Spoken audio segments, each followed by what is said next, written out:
All right, here we go. Boosie Badass, welcome back to VladTV. What up, Vlad? Hey man, we're getting right back into it. It's been a few months. Yeah, it been a few We've months. upset a lot of people last time we did it. We're about to do it right over again. Yeah. All right, so let's get into it.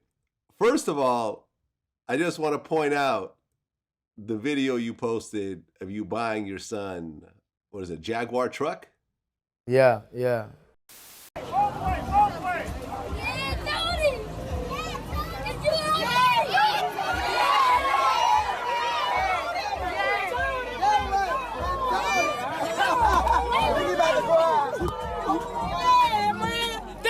Thank you so much. You got 5 bands, you got 2. That's dope. Was he asking for the Jaguar truck, or that was something you just came up with yourself? Nah, he kind of thought he was gonna get a coupe.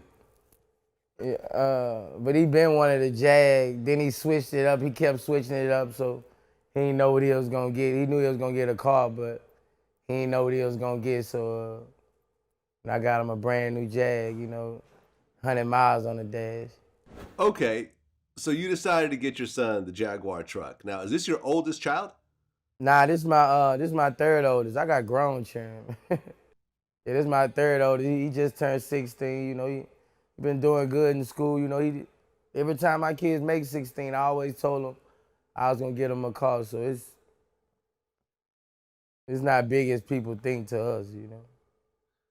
Okay, so your two older kids, you bought them cars too? Yeah, my other daughter got a Porsche.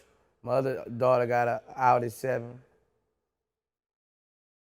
You're not messing around with these cars, man. You're not getting them like Honda Civics or nothing else like that, huh?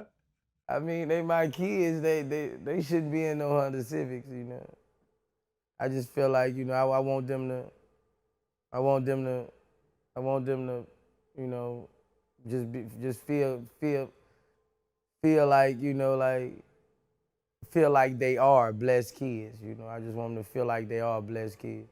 I mean, how does it feel? I mean, because I'm just gonna guess based on our previous, interviews that when you turn 16, your parents didn't get you nothing. Nah. And it's crazy because after my son party, we went to the hood and we was shooting dice and shit, and the parking lot where we was shooting dice at, that's where I had my sweet 16 birthday party under that carport when my uncle was staying there. So it was kind of a flashback, But I ain't had no car, nothing like that, So. You come from an environment where your parents were struggling. They're barely able, to pay their own bills, much less get you any kind of car, much less a luxury car. And you turn around and you've been getting every one of your children a luxury car, talking about a Porsche, an Audi, and a Jaguar when they turn 16. And it seems like you're going to continue this with the rest of your kids. I am, yeah. Man, how does that feel as a father?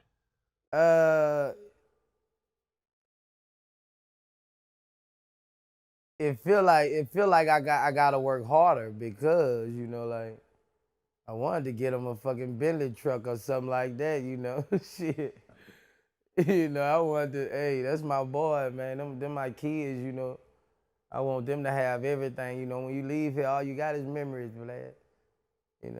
So that's what I try to do with my kids. I try to, with the little money I got,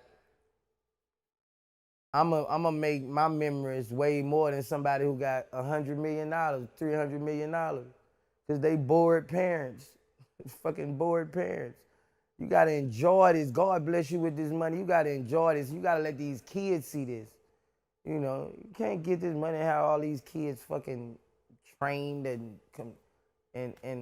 that. Well, that's how I raised mine, and I feel like people with money should have more fun, man. Like you blessed. Get them kids memories.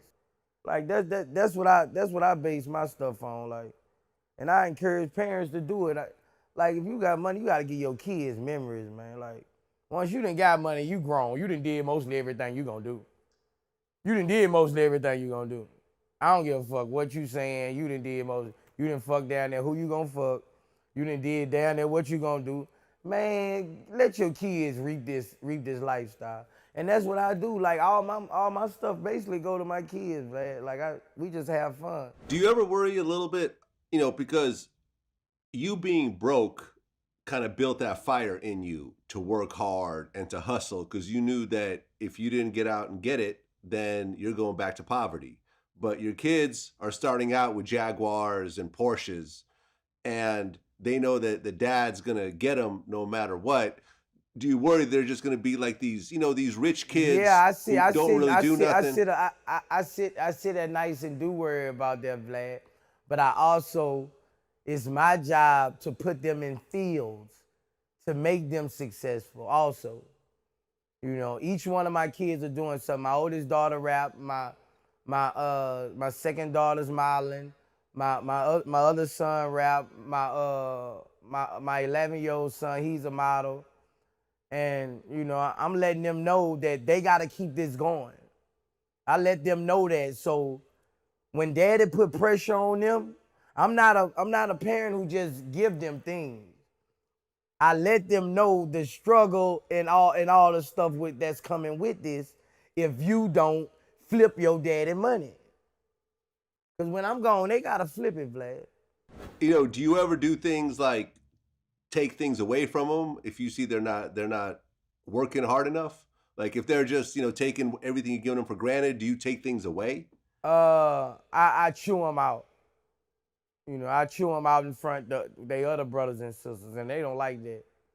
You don't like to get embarrassed in front of your brothers and sisters when your daddy get on you. Other than that, if they out of line, I beat their ass. Like I beat my kids' ass. Like, and sometimes it fall back on me because I play with my kids a lot. Me and my kids, and sometimes some of them, I get a little lip. And that's when I put them in their place. And I got to put them in their place good so the other ones see round that this ain't going to be going. So, I'm a fun daddy, but I discipline them too. Okay, when you say you beat them, how badly? Because, in 2019, that's kind of a very touchy type of thing. I can't really talk about how bad I beat them. I don't beat them too bad, but I beat their ass, I give them a good old-fashioned, ghetto whooping. Everyone's going to raise their kids a different way. If you don't, at the end of the day, it's your kids. You spat a rod, you spat a child. That's period. That's how we was raised. That's how we was raised. Every one of our parents in our neighborhood would beat your ass. Like, we was all bad, but our moms and daddies would tear our ass up. Period. Like, like what they got going on now is wrong. It's wrong with kids, parents going to jail for disciplining their kids. That the world has changed. The world has changed. You can't even whoop your child and send them back to school with a bruise. Well, there's two sides to every situation. There's one side, I born you in here, I take your ass out. That's the side we was raised by. Okay, for example, I interviewed Mob James, right? That was like one of the main bloods with Suge Knight and Death Row. He was the one that brought all the bloods over initially to Death Row and everything else like that. And he's a hardcore, mob pyru, shot people, beat people up, everything else like that. And he kind of laid out this whole story about how his father was abusive with him. This is one of the reasons why I became what I was, because I had a father who didn't give a fuck. I had a mother that allowed this man to chastise me in a certain manner. Or abuse you. Yeah. So I didn't like none of it, and everything I did when I went to school, I seen somebody I didn't like, I took off on it. I attacked it. That's the only thing that dude, when he passed, that's the only thing he gave me is how to be violent. You know what I'm saying? And going to school, 3rd grade, teacher tell me to put the apple away, I told her, fuck you, bitch. And she grabbed me, walked me to the office, I busted her fucking nose. Now I'm chasing kids in school with butcher knives. They kicked me out of Compton Unified. They said, oh no, we can't have this no more. So I'm done. When you look at how you were raised and how your kid, you know, I how wasn't raised your with parents, abuse. I wasn't raised with abuse. I was raised with a respect. Abuse is when somebody just beat you for nothing every time he see you. I was raised with respect. You do this, you gonna get your ass beat.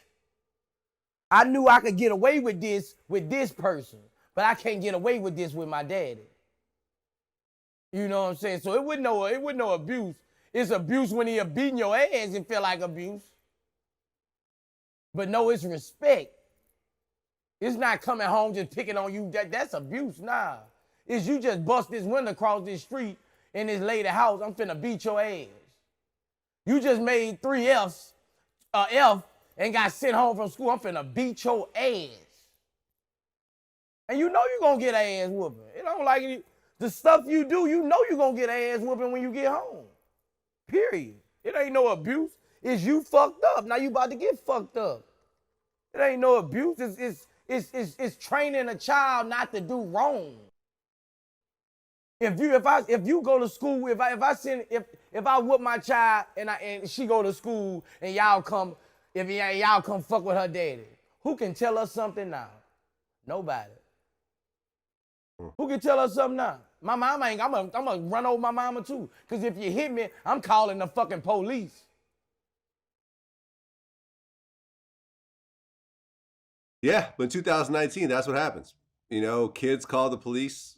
You know, mothers call the police, and when the police show up, if there's any degree of anything, they'll lock you up. I ain't going for it. At the end of the day, they're your kids. You gonna raise them. How are you gonna raise them? You obviously love them a lot. Right. That's something that's not even debatable. And you know, you're the father. Do your thing. Your kids love you, and you know, I feel that the intentions are great behind what you do. And, you know, people are going to say what they're going to say, but it's your kids at the end of the day. Right. Y&W Melly hired the same lawyers that you used for your murder trial. Right. You heard about this? Yeah, I helped him out with that. I told him who to go get. Aha. Okay, so he was calling you from prison? Now, I be talking to his mom sometime and, you know, keep in touch with him from time to time. Okay, so his mom called you and said, we need some help. Free Melly. Yeah. So you're saying that Melly's mom called you and said, hey, we don't know what to do. We need some help? Nah, not like that. I was just reaching out and just letting them know that, you know, you need to get Jason Williams. I had other people reaching out to him. Everybody just telling them, hey, you go get Jason, you know. Go get Jason, you know. Go get Jason, period. Okay. And Jason Williams practices in Louisiana? Or does he practice everywhere? Jason the best lawyer Jason is the new Johnny Cochran. If you're not hip to Jason Williams. Okay. So when you hired Jason Williams, Jason Williams is that's family. Okay, so when you hired Jason Williams, he was already the best back then as well. Oh yeah, he was a bad motherfucker. Yeah. Okay. He was a bad. Before you hired Jason Williams, did you have another lawyer, or did you start with Jason from the beginning? I had lawyers on my drug cases, but when I caught my murder cases, I went and got the top shark. I went and got Jason Williams, you know, the best black lawyer in the country, and I went and got Martin Reagan, you know, one of the most highly respected lawyers in Louisiana. Okay, so Jason Williams is black. Yeah. Okay. So when you first met with Jason Williams, did he tell you, I'm going to get you off, I'm almost sure of it? Or did he say, yeah, when I first met with him, I sent him my case. He came straight up there and saw me. He told me, Boosie, if this was in New Orleans, you wouldn't even been indicted. He say, Boosie, we gonna whoop this shit, just chill out. Just stop getting in trouble in jail. He say, this is bad. This is a bad rap, bro. He was like, Boosie, it's not even two people saying that you gave them money for indictment. You know, like we were trying to challenge the indictment. He was like, Boosie, this shit is, hey, don't sweat it. Just stay out of trouble. I gonna get back in trouble. Okay. Yeah. How exactly, when you look at that whole case, what method did he use to get you off where it made the jury say, yeah, you know, not guilty? I wouldn't say it's no method. I ain't finna explain no methods of my. Well, no, I don't mean method, but it's like, what did he prove? What did he show in the courtroom that made everyone say, okay, yeah, this is obvious? He basically showed that it was bigger than this case. He just showed that it was bigger than what people thought it was, and it was simple than what people thought it was too. Because, you know, if you would have you would have thought I was going to trial for a good guy. How they was portraying me, you know, like you would have thought I was, you know, you wouldn't have knew the guy, you know, and had 3-4 murders, you know, been convicted of all kind of shit, like been shot 7 different times. People wouldn't have knew that. You know, he explained to that jury, you know, like, you're talking about Boosie. Why would Boosie want to hurt him? It's 1 million people want to hurt him. You know, he breaks down the specifics. He breaks down the specifics of a case, and he shows you, and he's not gonna let corruption go. He's not afraid to fight corruption. He's not afraid to say, this is why you, he's not afraid to look at that DA and say, this is why you did that. You know, let's talk before the murders. No, this is why you really doing all this. This is why we're in that courtroom. And that's what he's not afraid. He's not afraid to say what you want to say. How much did you spend altogether in lawyer fees to beat that murder?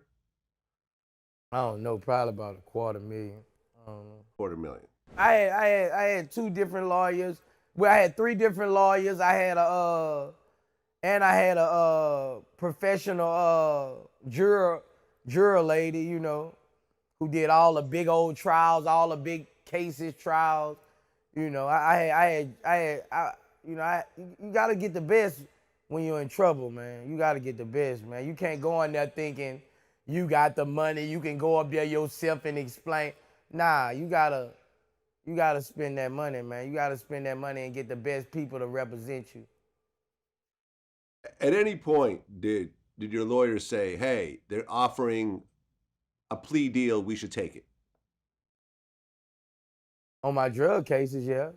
And that's what I did. That's what he told me. He said, man, let's go and take this extra 7 years, get this out the way, run this concurrent, beat this murder, and come home. Okay. So now this brings us to the YNW Melly case. Luckily, he actually has money. He has, Murder on My Mind is a huge song, especially after he got locked up, ironically enough. And he's got album sales and everything else like that. So he actually has, if you're talking about $250,000, I'm almost positive he's got access to $250,000 to fight this. You know, it's really kind of interesting though how you have to have that type of money to fight something like this. If he was YNW Melly, the SoundCloud rapper, it would probably be a rap, no matter what. You gotta, when you going into a case, when you going into a murder case, you gotta have money. Period. That's with anything. You just gotta have money, man. You just gotta have money to hire the best attorneys because they represent you. You guys gotta have money. You just gotta pray, man. You gotta have God on your side. You gotta have a little money. You know, God make anything happen. You know, if we switch gears a little bit, you have the Tay-K case. Right. Where he actually just got sentenced to 55 years. Right. Were you in contact with Tay-K at all? Nah. Uh, what's interesting about that case is that they actually took his song, "The Race," and played it for the jury. Yeah. They And played. they actually. They do that. They played the whole day of my music. Okay, so they did this to you too. They were playing Boosie songs. They played that a whole day, 8 hours of Boosie music. The whole day. Really? Explaining lyrics a whole day. It was a whole day, a whole Tuesday. They played a whole day of my music. Yeah, man. And I try to tell people this because, we do these interviews and people call me the feds and people somehow accuse me of trying to get people, to talk about stuff. But what I say is if you are actively doing crimes, anything you say in a VladTV interview could be used against you, just like everything you rap about could be used against you. Just like everything on social media could be used against you. And you're living proof of this. They took every lyric I had with my co-defendant name and played it. Every lyric I talk about killing in, they played it. Well, every murder lyric, really, they played it. And it was so crazy because they was trying to explain the lyrics, and some of their lyrics was wrong. They didn't even know what I was saying, but they was trying to say stuff, you know what I'm saying? But, they gonna use it against you in court, Anything you do on social media, they gonna use it against you in court. That's their tool. That's their tool to work with. How'd you feel? But I don't think TK got convicted because of the song. Well, not because of the song, but that was part of it. I don't think he got convicted because of the song. I think, he had too many people involved in that case. That's what I think. He had too many people involved in that case. But you know what I'm saying? I wouldn't. First of all, it's a case. It's called rigmarole, man. That's a rigmarole case, man. It's too much time involved on the table, man. I would nowhere. All of them lying on me. I would not. I aggravated. I ain't robbed shit. I would nowhere, man. Period.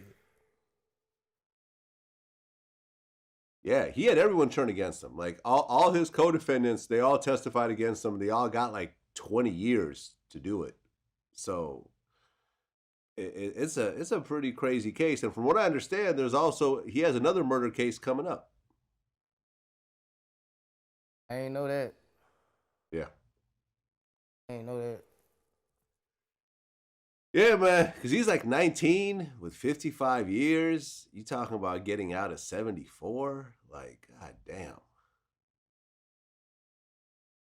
Niggas getting that every day, Vlad. Like, he just a rapper who got it. Niggas getting life every day, man. You know that he's the only artist to ever have a #1 song and never perform that song in the history of music? That's crazy, huh? That's crazy, dog. He can get all that money sent to his jail account. Yeah. He can get all that motherfucking money sent straight to his jail account. Nobody can't fuck with his money. He 19 too. Yeah. He'll be a rich as shit in jail. He can start a whole motherfucking enterprise from jail.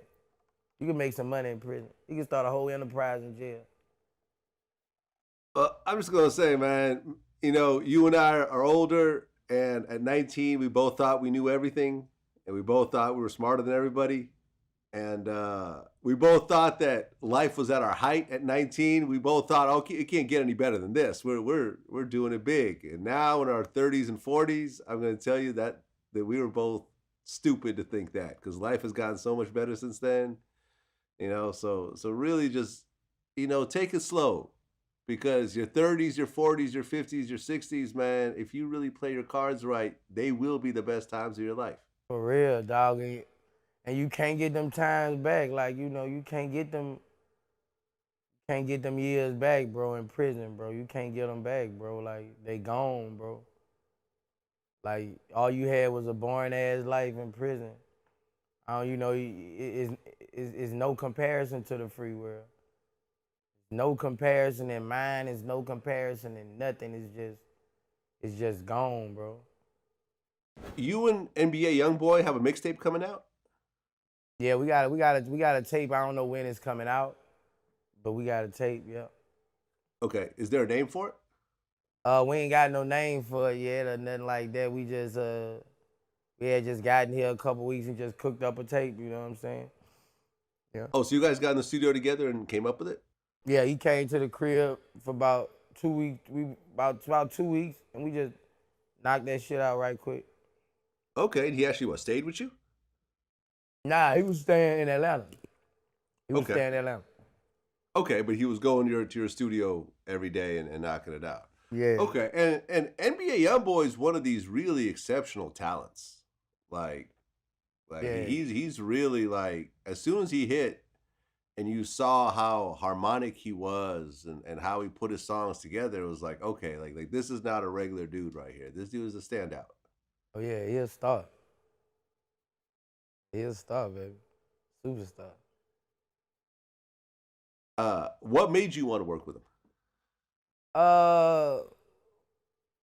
I've been working. You know, when before y'all got on YoungBoy, I did a record for YoungBoy. You know, for everybody that had got on him, I did a record for YoungBoy. So it was just about every time he called me for a record, anytime Feed'em called me for something, I'ma knock it out. You know, I like to see the niggas from my city come up. I like to see them the niggas get money. You know, so because that, you know, that make that Baton Rouge shit stronger and stronger and stronger. So every time they had called me when he was first jumping off, they called me for something. I'm finna lay it down. Then all my little nephews, Unc, you gotta do something with YoungBoy, you know. So anything they call for, I do it for them, you know. I've been fucking with Feed'em, so. Here you have this young dude. And how old is NBA YoungBoy? Hold on, let me look it up.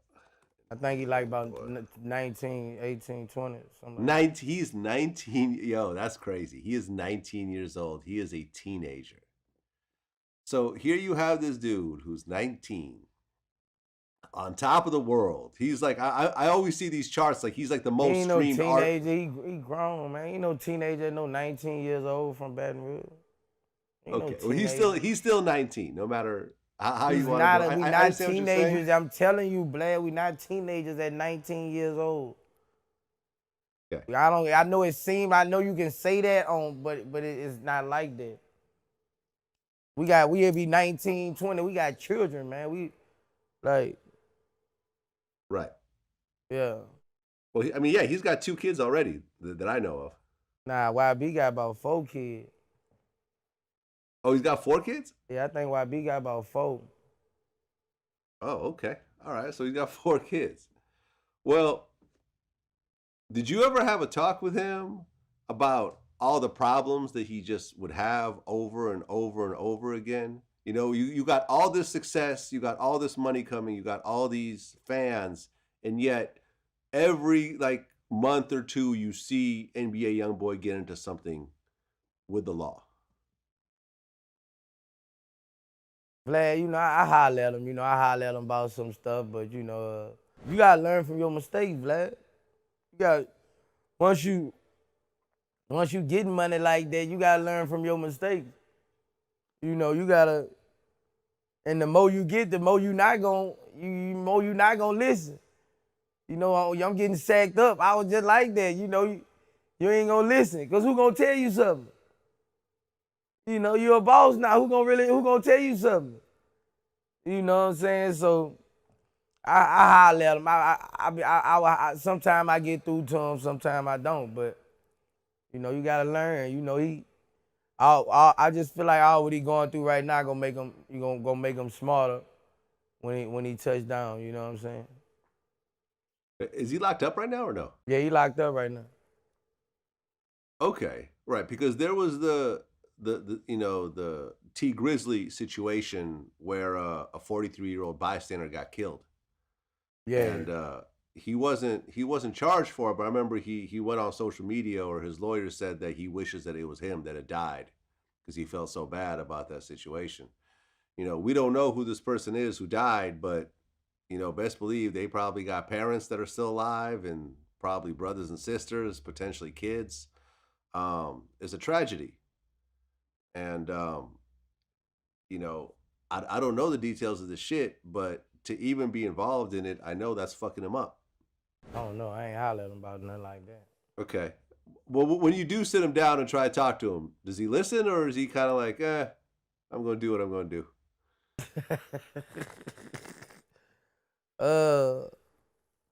I don't know. Yeah, sometimes sometimes he listen.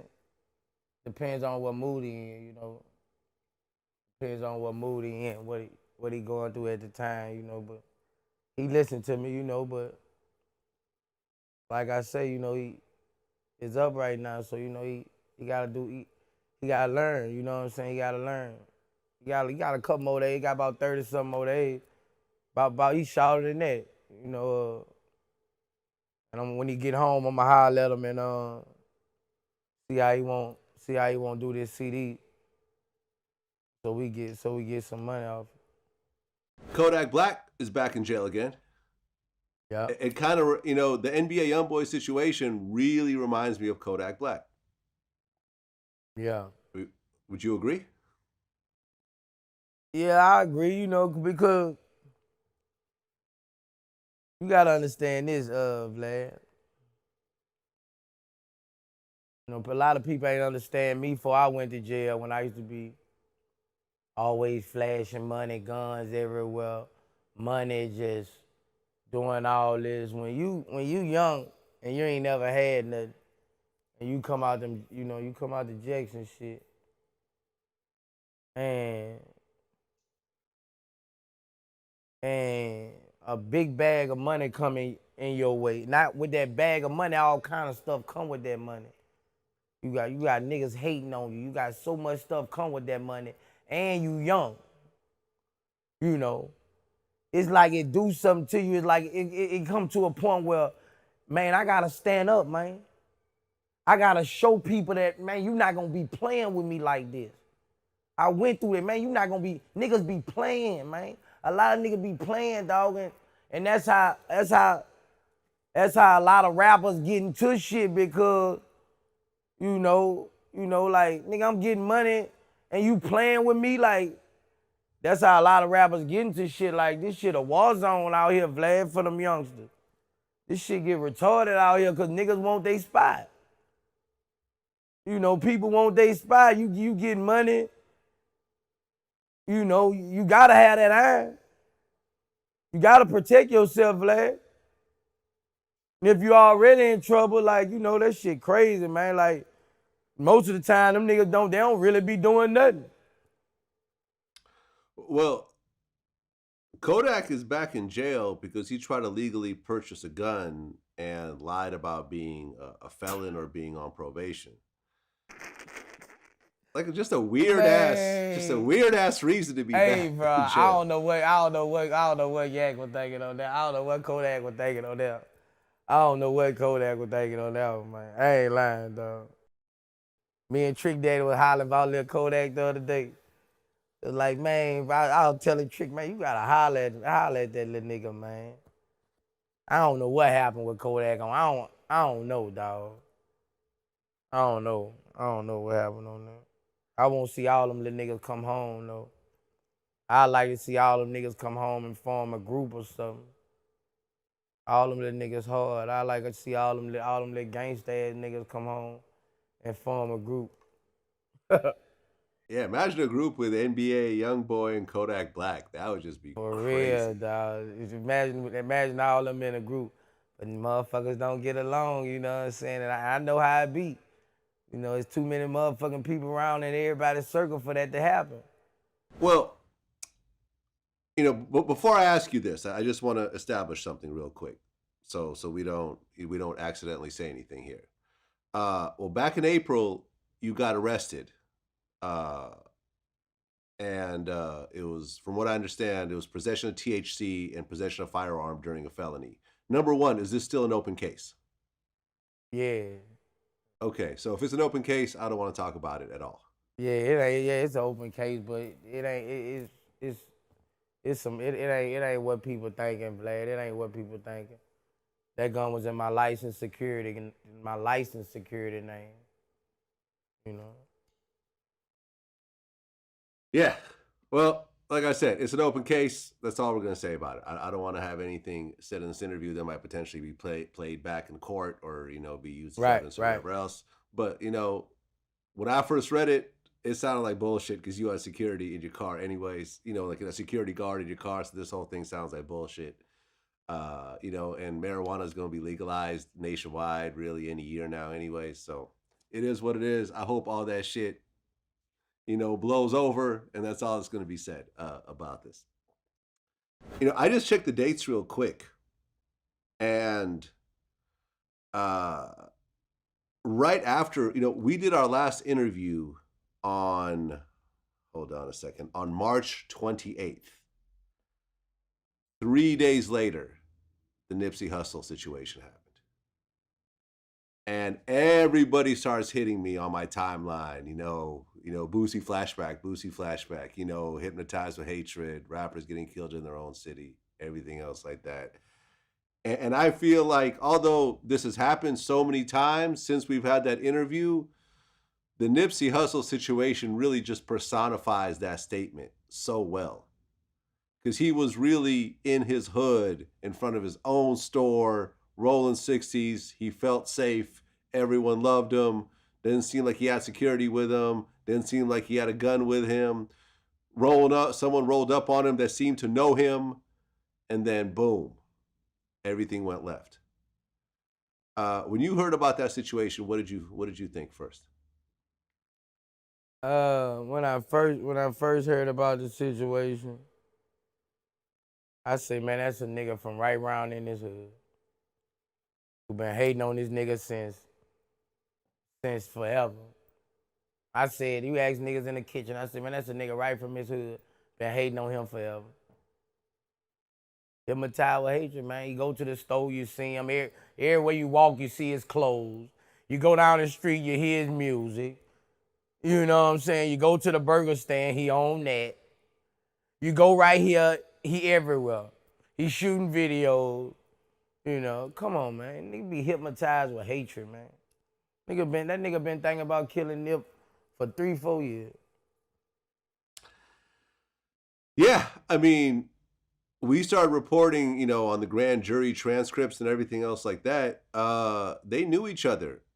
He approached him. The girl that was with him, the driver, took a selfie with Nipsey.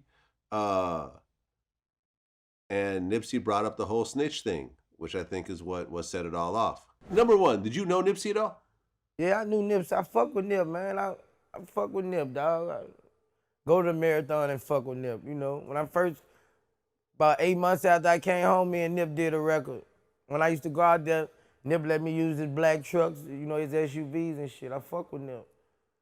Oh, wow. So you guys were actually cool. We cool on the rap level. I respect him, he respect me.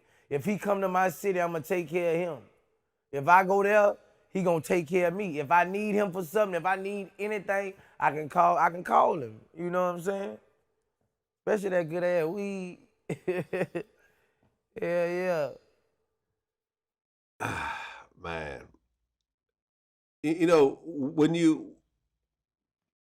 When you look at the whole situation, and it all seems like, I think you're right.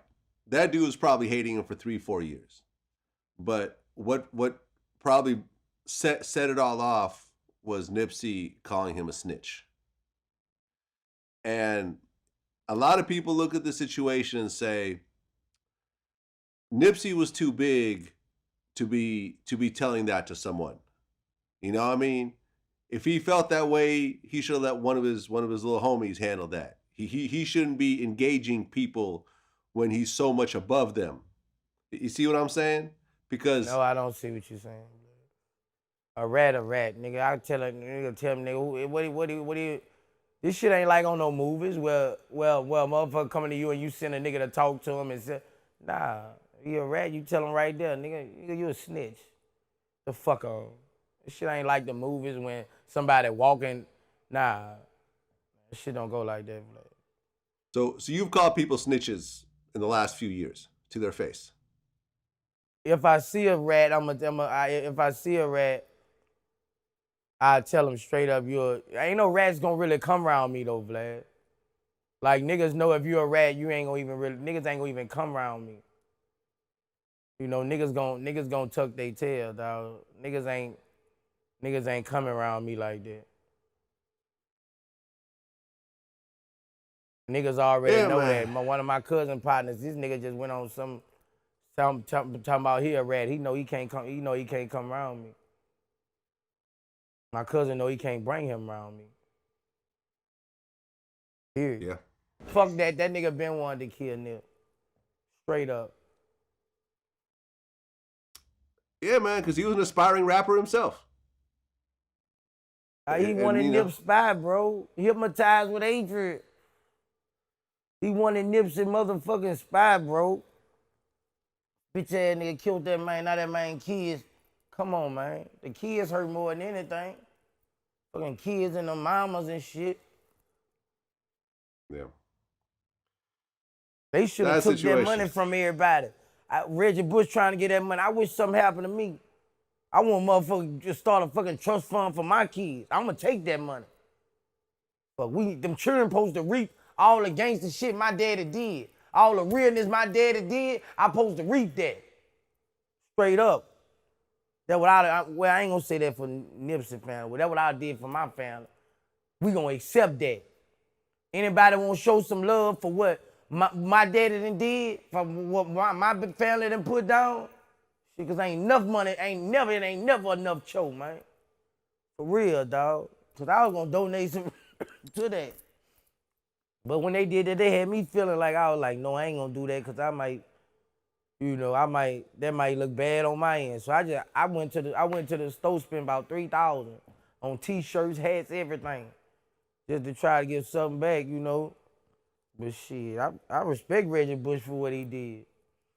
Man, listen, rest in peace, Nipsey Hussle. Fucked up situation, but and just recently we interviewed Slim 400, who's affiliated with YG, and he got shot 9 times on his own block, going back to visit a family member. You're in your neighborhood, in your car. Yeah. Okay. And I guess you had some other people in the car with you also, right? Yeah, I had 2 bros in the car, but my vehicle was hella tinted. So when I jump out to go see my family, like, I guess these dudes was already on the block waiting for anybody to pull up to do whatever they was gonna do, but I was the one they called. So as I'm walking, they already about to get the popping. So once I hear shots, shit, I'll get to trying to run, duck, get behind cars to get to my folks, like garage and house. And with me kind of halfway getting there, I kind of fall, and one of my relatives come out the house while they still shooting at a nigga. They pulling me and dragging me in, talking to me, trying to keep me alive. And it worked, you feel me? So ambulance came and took me from there, bro. But I still fully ain't myself. I'm out, you feel me? I ain't really know what's going on, but like I said, I got hit 9 times. I mean, the fact that he survived is crazy. Like, he walked into that room and we had this interview, and I'm looking at him like, God damn, you've been shot 9 times. And you're doing interviews right now. But it's once again that same situation. Going back to your old neighborhood, hanging out, thinking everybody loves you when there's 1 or 2 people who really don't love you. Right. I just left my hood yesterday. Yeah, how's that? Oh yeah, we threw a little after Tootie party, we just turned up in the hood and barbecued all day and stuff. No incidents? Everything was love? Yeah, everything was love. I don't have no incidents down there. That's what's up. You don't live there anymore, though. Nah, I don't live there. Live there. But you gotta protect yourself, bro. You gotta, you can't be too comfortable, man.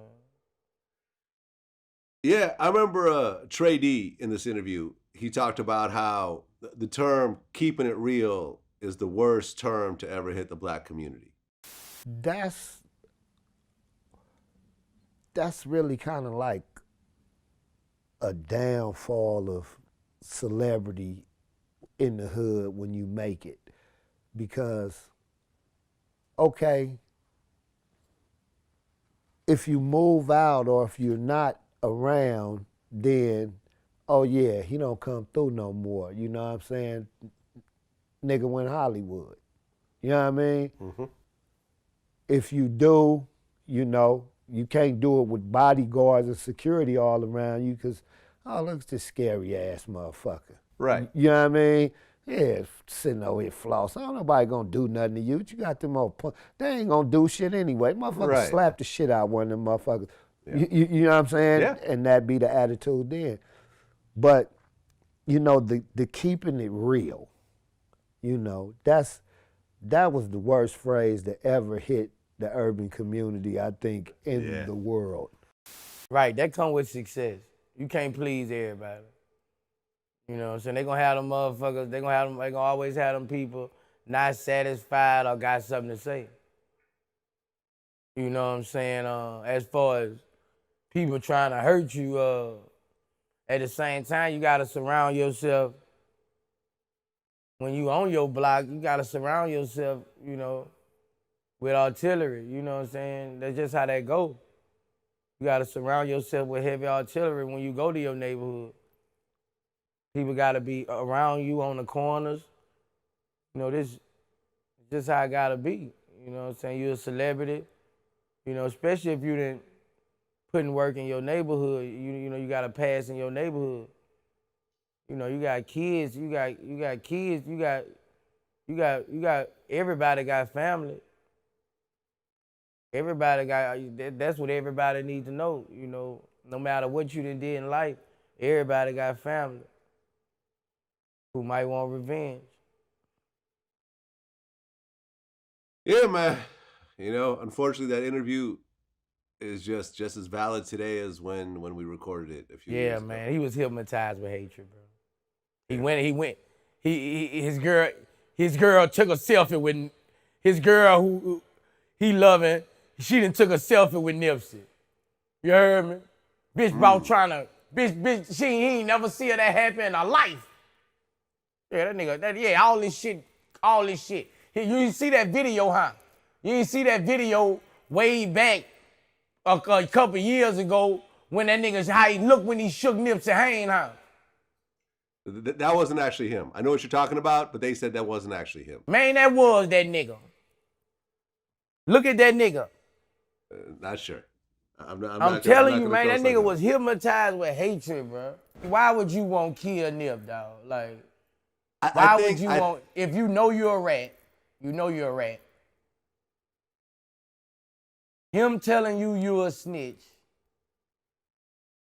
was not the total reason, not even a close to reason why he killed Nipsey Hussle. Been wanting to kill him. Been hating on the boss. He wanted to rap. Everywhere you go, you hear Nip. You don't hear that, you hear Nip. He been wanting to rap. He been wanting to be a boss like Nip. This nigga about was getting shirts printed with shit on it. He about was getting shirts printed with shit on it. He was hypnotized, man. He was hypnotized, man. Well, yeah, I think the point you just brought up, I never really thought about it, is that the girl that he's with is taking selfies with Nipsey Hussle, with him standing right there. That bitch ain't never been that happy. He saw something in that whole eye. That bitch ain't never been that happy.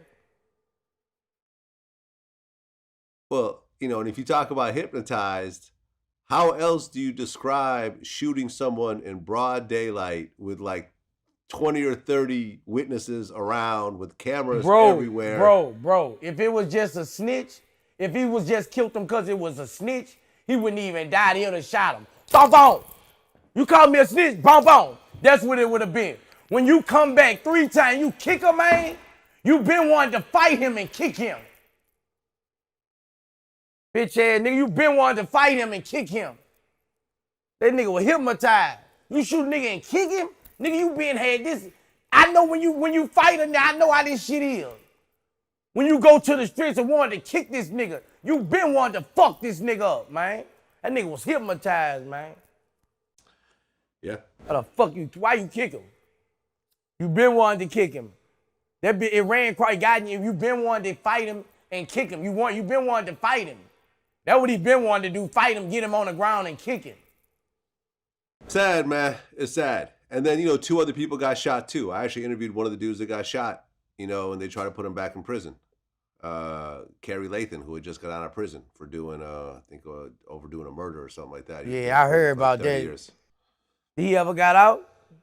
Yeah, he got out. And matter of fact, after our interview, we raised like 30 or 40,000 for his GoFundMe. They ended up dropping the charges against him, and they got out. I think what they were trying to do is get him to testify to help their case.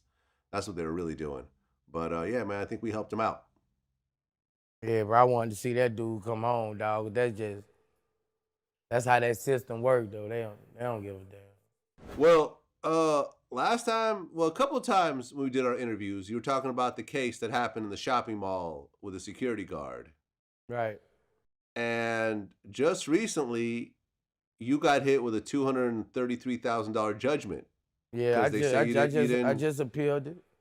I was never given a court notice, never, my address, I was never given a court notice, never sent nothing to me. Wow, this is the biggest shit going on in my life in the world. This man sprayed me in front of my kids. Why would I not go to court? Answer that. Right. Why in the hell would I not go into court? I'm suing y'all, I'm suing the city, I'm suing dealers. Why the hell would I not go to court for this man who sprayed me? Man, this is a whole cahoots, man. But soon as a judge default, you can send paperwork to my house. But you done never send it to me all this damn time. Never asked did I have a lawyer represent me on this case? Miss Biloxi, Mississippi, man, I'm going against some real shit, bro. I'm fighting. I just appealed that. When you sent it to me, why would I not come? Why a judge got to hear me? Why would I not come to court? This man on camera spraying me. He is all the way to the wrong. Why would I not come to court? Why? I love going to court down there. Why would I not go into court? This is my justice, man. This is my justice for the man for the people who did this to me. The people I hate. Why would I not go to court? People better open their eyes up. Right. And I just want to point out that basically, for people that aren't familiar with the court system, if you have a court case and you don't show up, they're just going to listen to one side of the story and assume they're telling the truth and give them something called a default judgment, meaning that, okay, the other side didn't show up, here's what we're going to give you without any sort of opposition. And that's what happened to you. Right. Like, why would I not go to court? This is something, bro. Like, you got to understand, man, I'm against this whole city, bro. I'm all they big stuff they got going. I'm shutting it down, slowing their numbers down. So I'm up against a lot right now, Vlad. But I'm fighting. Nobody know they never sent me nothing. You never sent any lawyer. I never even had a chance to hire a lawyer on this case. I'm fighting a case in the mall. I didn't even know about this. Man, they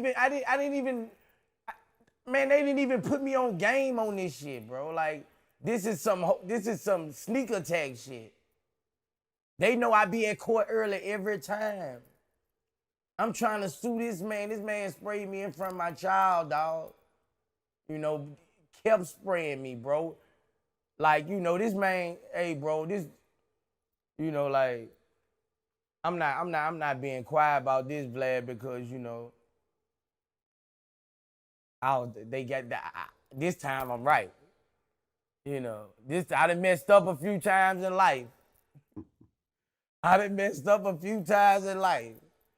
But this time, I got racially profiled and jealously, maliciously sprayed down, called a boy, I got treated like, you know, you spray me in front of my child, man. You know, you have my baby mama scared for my child to go places with me. I can't even go in the mall with my daddy. You know, so I know in my heart that a judge gonna see this is wrong. It's no proof that they didn't say. I never received any paperwork. So a judge gonna default this and throw this out, and we gonna get back to what it is, because, you know, I'm not laying down. This is the most important thing in my life right now, and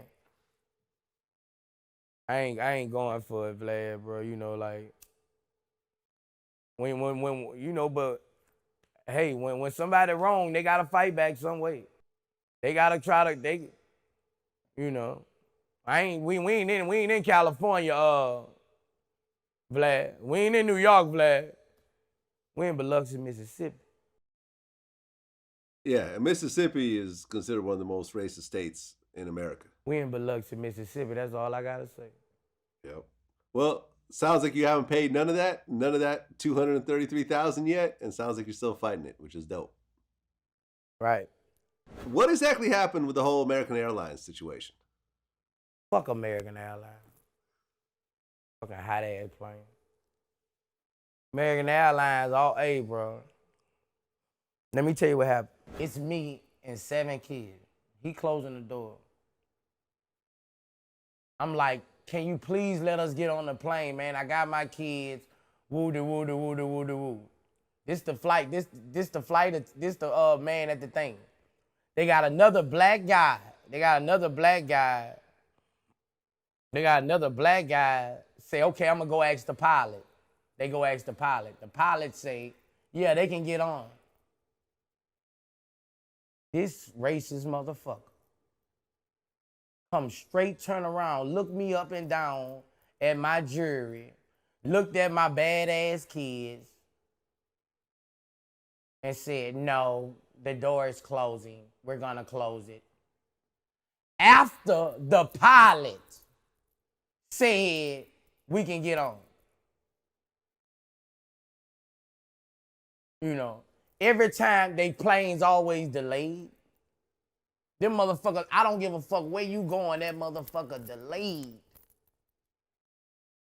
You heard me? Real shit, bro. American Airlines, they fucking people be angry. I'm talking about they fucking flight attendants be angry as fuck. I don't know why they people be angry on the fucking plane. They be angry as fuck. It's not like Delta, bro. It's a total different experience, bro. I swear to God. They need to put some fucking TVs on them damn motherfuckers. About 3 of them got TVs in the whole country. Fuck. Yeah, I don't fly American Airlines. I fly mostly JetBlue, and I've had nothing but good Don't experience. fuck with American Airlines, bro. They just did something to my guy at WorldStar. My guy at WorldStar people, bro. They just handled his family so bad. They just out of control, bro. Do they try to reach out and contact you after the whole situation, or not really? Nah, they wrote something talking about, they wrote an article or something talking about Boosie was something. I don't know. I don't give a damn. I speak my mind. That's one thing about me, Vlad. You know, if I feel somebody just do some pussy shit to me, and you know what I'm saying, I can't take it, and I can't take it to the way I know how to take it to, you know, I'm a show you as a bitch on social media. You know what I'm saying? It ain't no beef. It ain't like, you know, because I can't hurt you. So I'm going to show you a bitch on social media in real life, what you did to us. You wrong, man, what you doing to people. That's why I exposed fuck American Airlines. That's why I did that shit. Because I don't like when people handle me like that and they can live and talk about it without I just like people to, I don't want to talk about that shit. Well, you fly first class, right? Right. Right. Or probably business class sometimes. I don't fly nothing but first. Okay, I fly first in business. I don't mind business class. Nah, I can't fly nothing but first. Okay. Have you ever had a situation where they just assumed that you weren't in first class? Nah, not really.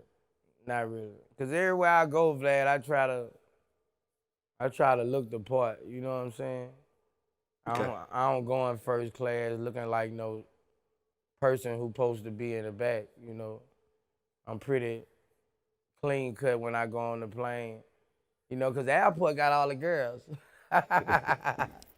Well, you know something, as you know, I fly first class as well, and you know, I'm sure you and I both have designer luggage and everything.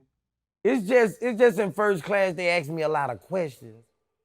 You know, the white people, they ask me a lot of questions. We talk, because I like to make people have fun in first class. So I like to get people drunk.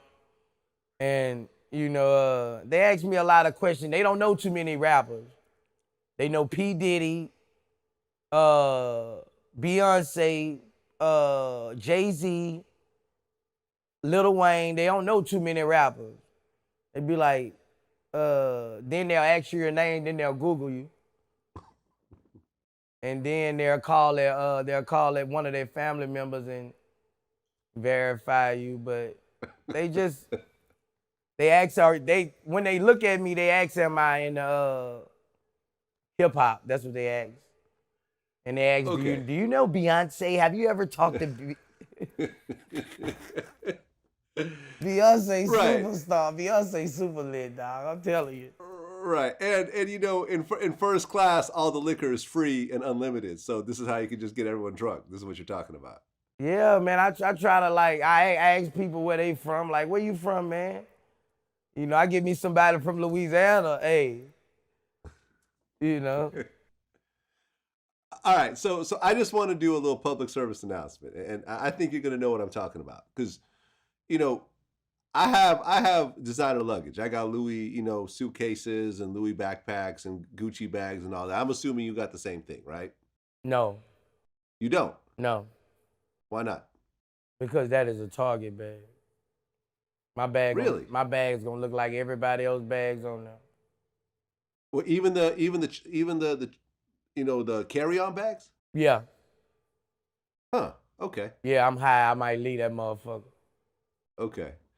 Well, I got leave designer if you bags. leave a Louis bag in the airport, somebody gonna pick that motherfucker up. Huh? right. But I've always noticed that the dudes with the most designer luggage will walk right past me into Coach. All the time.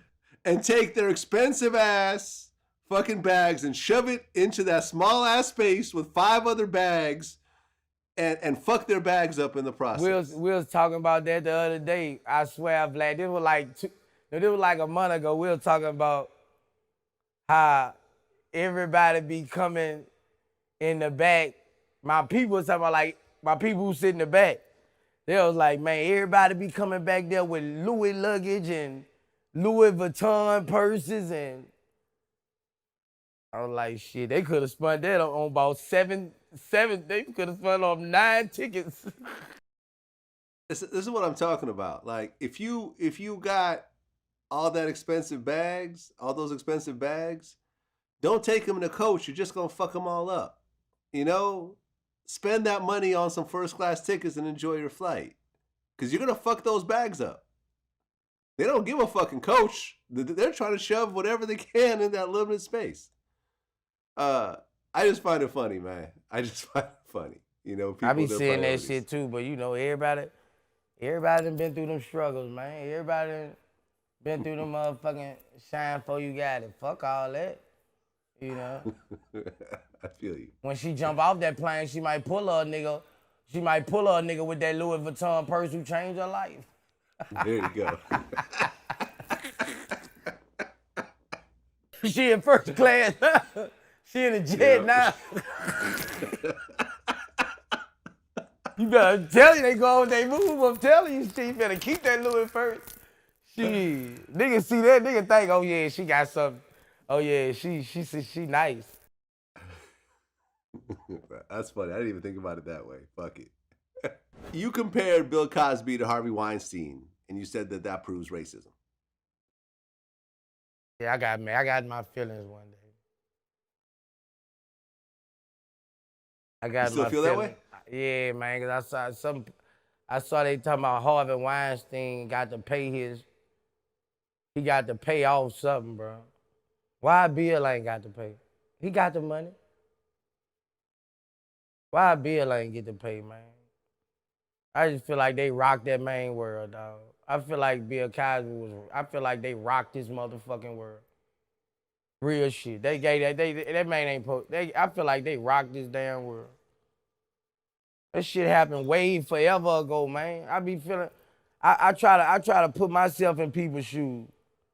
I try to put myself in, I think them bitches, some of the most, I try to put myself in people's shoes, bro. Bitch, you knew what you was taking. Well, I mean, Bill Cosby's in prison right now, as we're speaking.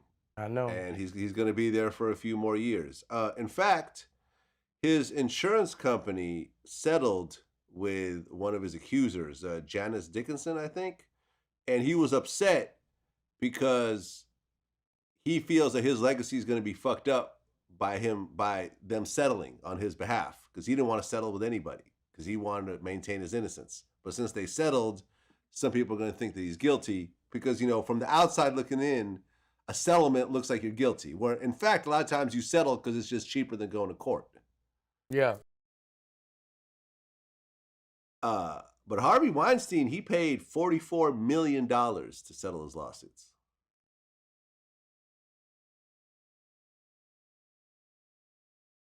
Yeah, could pay that too. I just feel like it was no option. It was more options, way more options for him. And he was fucking boys, huh? Nah, Harvey Weinstein wasn't fucking boys. He was What, he was fucking kids? No, he was fucking female actresses. Oh, female actresses and shit? Yeah, he was, you know, basically. Both was fucking bitches. But it's just a different treatment. You know that. Come on, man. This man 81 years old. Come on, man. It's just a different treatment, man. Real shit. It's just gonna it's just still a racially fucking world. And people gotta live with that. And I explained that in that last interview, Vlad, when I told you about Hugh Hefner. If Hugh Hefner was black, he would be a motherfucking rapist. He would be looked at, he would be the worst motherfucker in the world. 70, 80 years old, sleeping in the bed with 19-year-olds. He would be he would be looked at like a fucking malicious pimp. He wouldn't even made it, you know, and that's just facts. People can try to put the business in front of it, this business in front of it. Okay, it doesn't matter. It's just different strokes for different folks. And that's how it is when it's black and white. You know, certain this world is different towards people. And that's just period. You just see the shit with A$AP Rocky. Fuck, what you call them? Got caught with more shit than they got caught with weed and all kind of shit. G-Eazy. He was out 18 hours, 12 hours. Yep. You know, that's just how I go, bro. It's still a racial world, but I'ma just say that I'm not one of them in it. You know, I love my white people, my white fans. I'm just not one of them in it, you know, period. Yeah, I mean, the A$AP Rocky trial is going on right now. By the time this video comes out, we're going to see what happens. We don't know yet. It's a 3-day trial, and he's facing 2 years. And so we're going to see what happens. Since last time that we talked, R. Kelly has now gotten locked up. They trying to give R. Kelly life. Think R. Kelly's going to get life?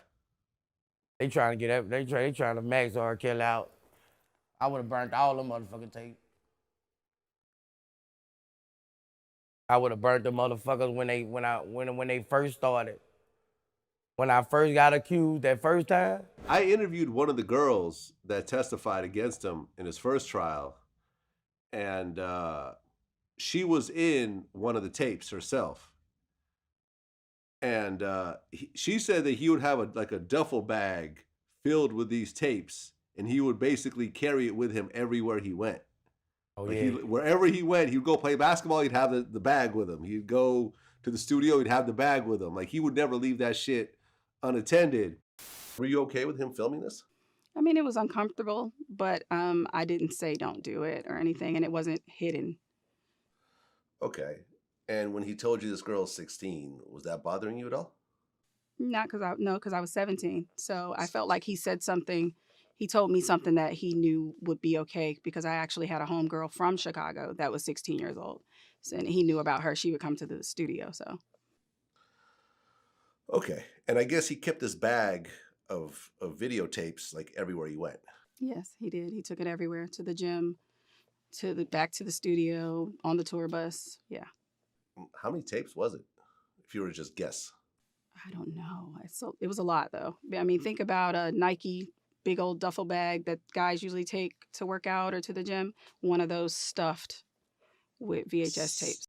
To me, that's just some what type of weird ass shit is that? Just, That's let's some just take a step maniac. back. That's some maniac sex shit. You know, I would have burnt them motherfucking tapes. He fucked up with watching this stuff. That's why he probably had to keep the tapes. Why would you keep them tapes around you like that?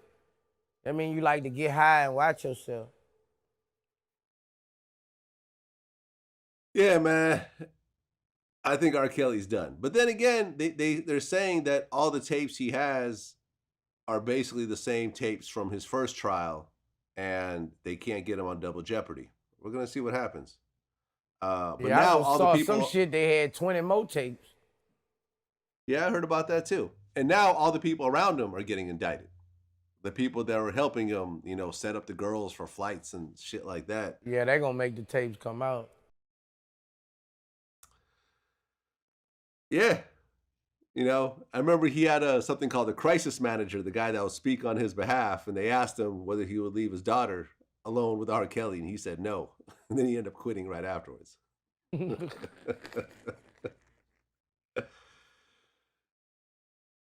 Yeah, man. What type of motherfucker leaves their daughter with R. Kelly? Like, Motherfucker looking for some money. yeah, pretty much. Well, but in better news, Meek Mill got his case thrown out. Yeah, Heard about that? yeah. Meek Mill is no longer a felon. Yeah. That's strong now. Meek Mill. That's when you have that Jay-Z money, Yeah, that nigga. that sports owner money behind you, that Robert Kraft money Yeah, and that- influence. That boy got some billions behind him. I've never even heard of this. Like, they actually went and threw out his original case, and even though they could retry him, they're saying that they're not going to bother. Once you got, shit, you know how it go, Vlad, shit. You know how it go, shit. You know how it go, man. Once you get that motherfucking, you know, once you deal with people who talk to presidents and shit, like, you move mountains, like you move mountains, you know. That was a power move what Meek did, you know what I'm saying? And he got some shit behind him. He got some billions behind him. Right, because, I mean, we had talked about this in our previous interviews.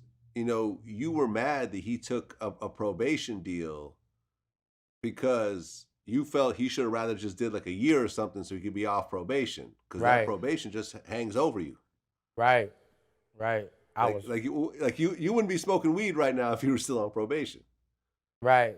Yeah, man, that probation is a motherfucker. He was on probation for since he was like a teenager. Oh yeah, I ain't know how long he was on there, but It was long. yeah, that's a blessing. He off that shit. You feel like a whole free man, you know.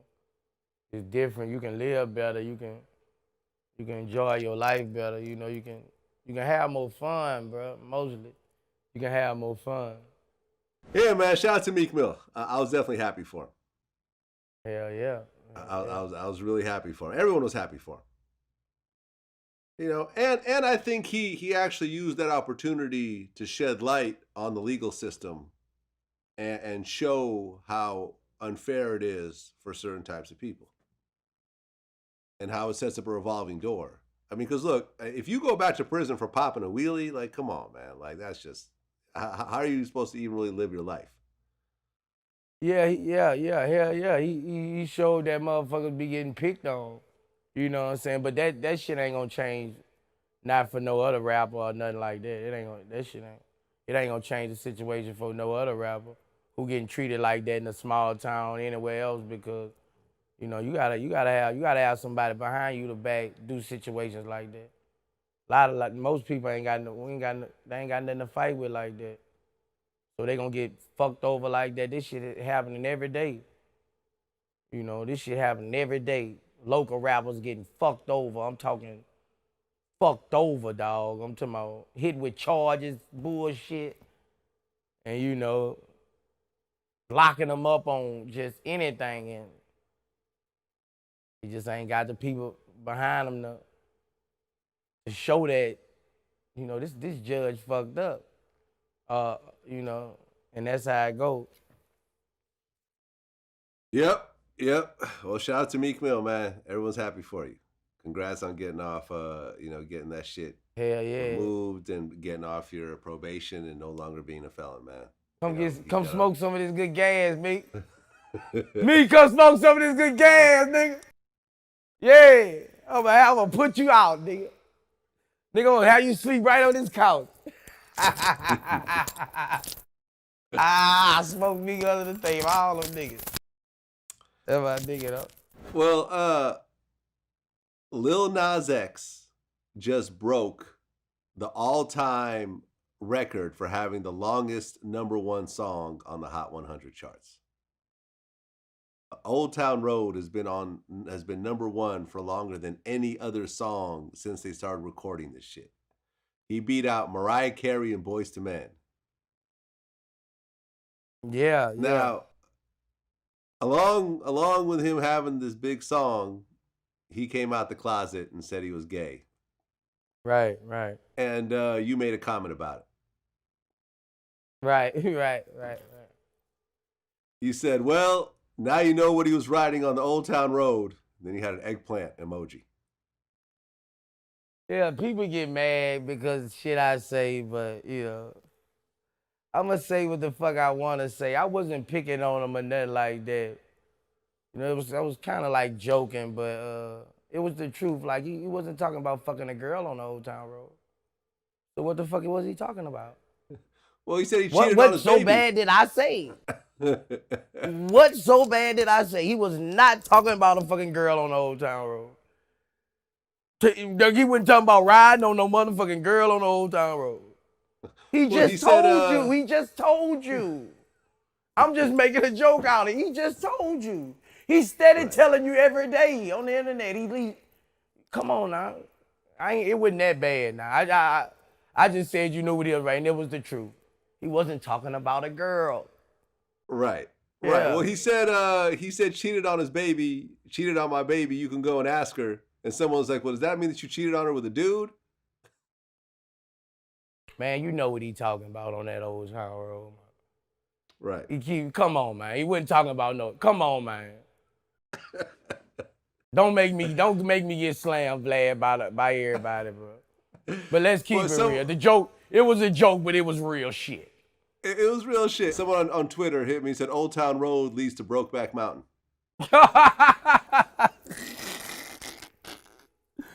I hope you won't get on it, bro, because people think that I have something against the gay people. It's just sometimes I say shit, you know, because, you know, when I first came out, I used to be like, damn, it's so much gay shit.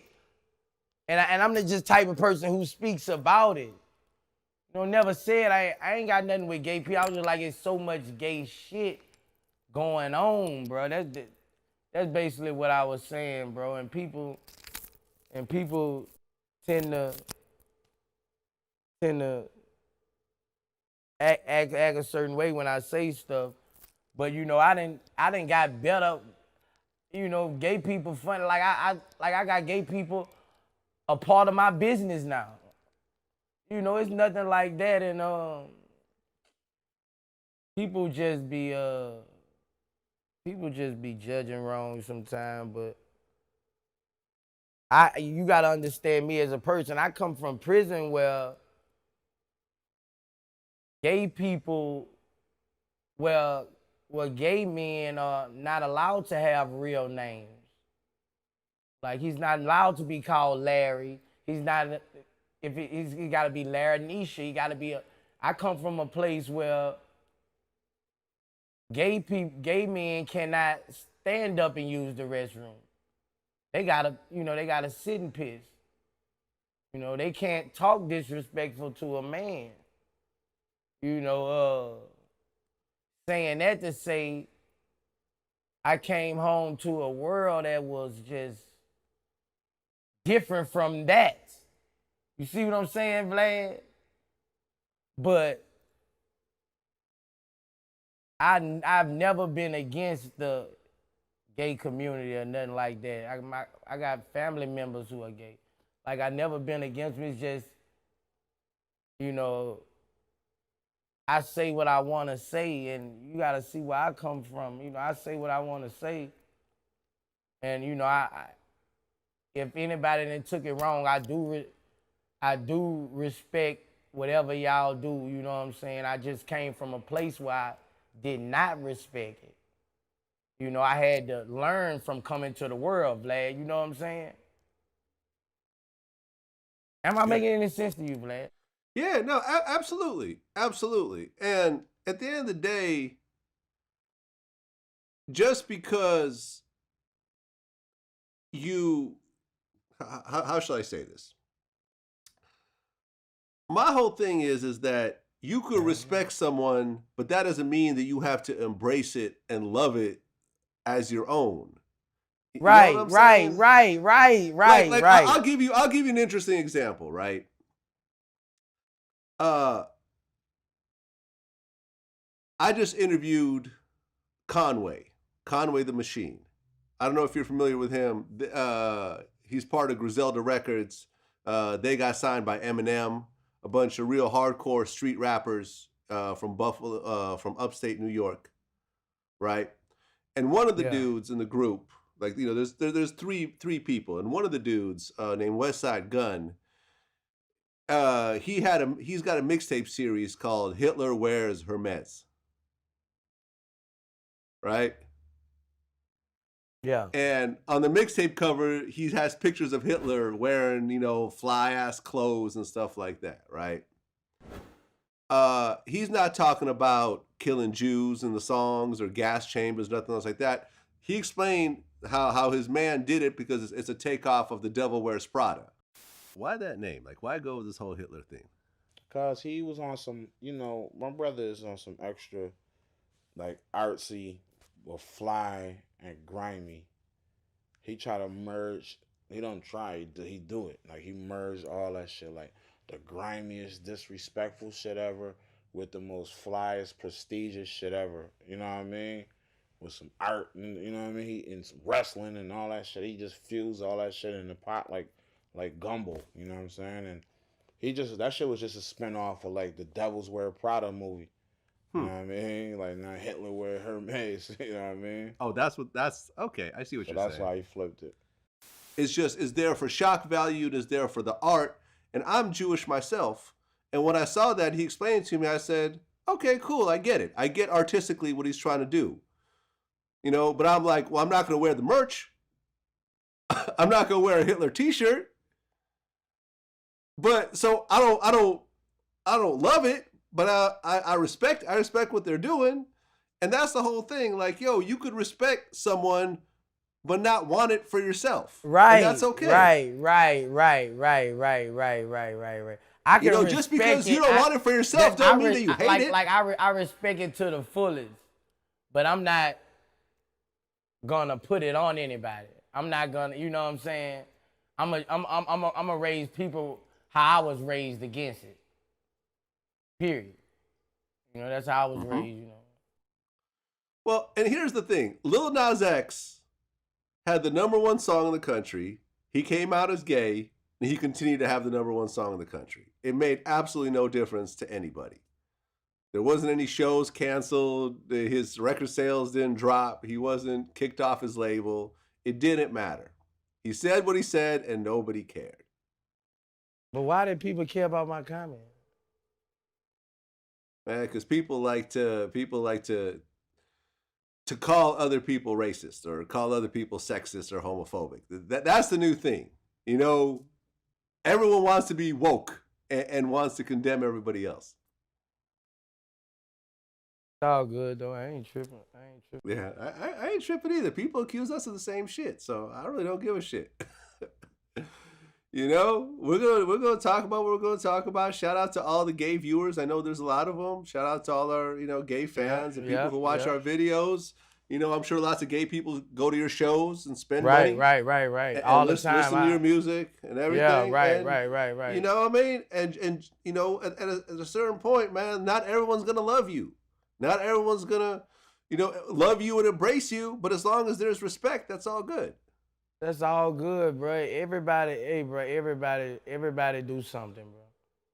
Everybody in this world do something. Yep. You went on Instagram upset because I don't know if it's your latest album or the one before it only sold 300 copies. No, bro, that was a misunderstanding. I was saying they took that and flipped that. Vlad, I was on live saying, y'all motherfuckers be on this live, but y'all don't be buying people's shit and a nigga shit'll sell 300 copies. I wasn't saying that my record did that. It's just the little blogs, Vlad, you know how they do. Take that shit and flip it. Mm-hmm. That's all that shit was. That shit was just like that was some flipping shit. They took off my live and edited it. Okay, so your shit didn't, sold more than 300. Yeah, bro, like. Okay. They flipped that shit on me, Vlad. Okay, just checking. But at the end of the day, who the fuck cares, man? You got a catalog, you got sold out shows. It don't matter. Yeah, we still getting money. Like we straight, you know what I'm saying? We still grinding every day. We just staying focused and making major moves and just, keep putting out that real music. Jermaine Dupri got all the female rappers upset recently. I saw something about that. I ain't really getting to it and read about it, but I saw something about it. Okay, so what happened was he was doing an interview and they asked him who his favorite female rappers are. And he said, honestly, they all sound the same to me these days. They're all basically strippers who rap. It was kind of hard, bro. It was kind of hard. Now, let's take a step back and look at the top female rappers right now. Nicki Minaj, Cardi B, Megan Thee Stallion, City Girls. I would say those are the top 4 female rappers or groups right now. Would you agree with me? Right. I'm not talking about skill, whatever. I'm just talking about who gets the most publicity, who gets the most views, most plays, whatever else. It's those 4. Right. And all 4 of those are pretty much what Jermaine Dupri is talking about. Do you think what Jermaine Dupri is saying is wrong based on the biggest females all pretty much talking about the same shit? He's saying all the rappers are rap like strippers. Yeah, he even went on to say that there needs to be a new genre of rap called stripper rap.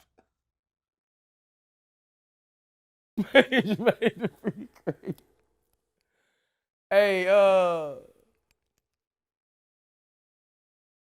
don't know. You fucking me up with this one, Vlad. You fucking me up with this one, Vlad. I don't know. Is he saying that because Cardi B a stripper? Because Nicki Minaj ain't never stripped. I don't know why he, I don't know. He kind of, hey, cause Cardi B won strip, right? Did Megan Cardi Thee B, Stallion yeah. strip? No, she was in college. But what she talks about is basically stripper rap. Every song is about getting money out of a dude. So who and, started the stripper rap? I mean, you could say Lil Kim or Foxy Brown. You gotta define it. Oh, the stripper rap is like, oh, I get it. Lil Kim, okay, sucking dick, I'll fuck a nigga, woo-de-woo. Like Trina, what you saying, like Trina? Like Trina. Trina used to be a stripper too. I don't know if you call it stripper rap. But a lot of them talking about the same Same type of thing. Getting money.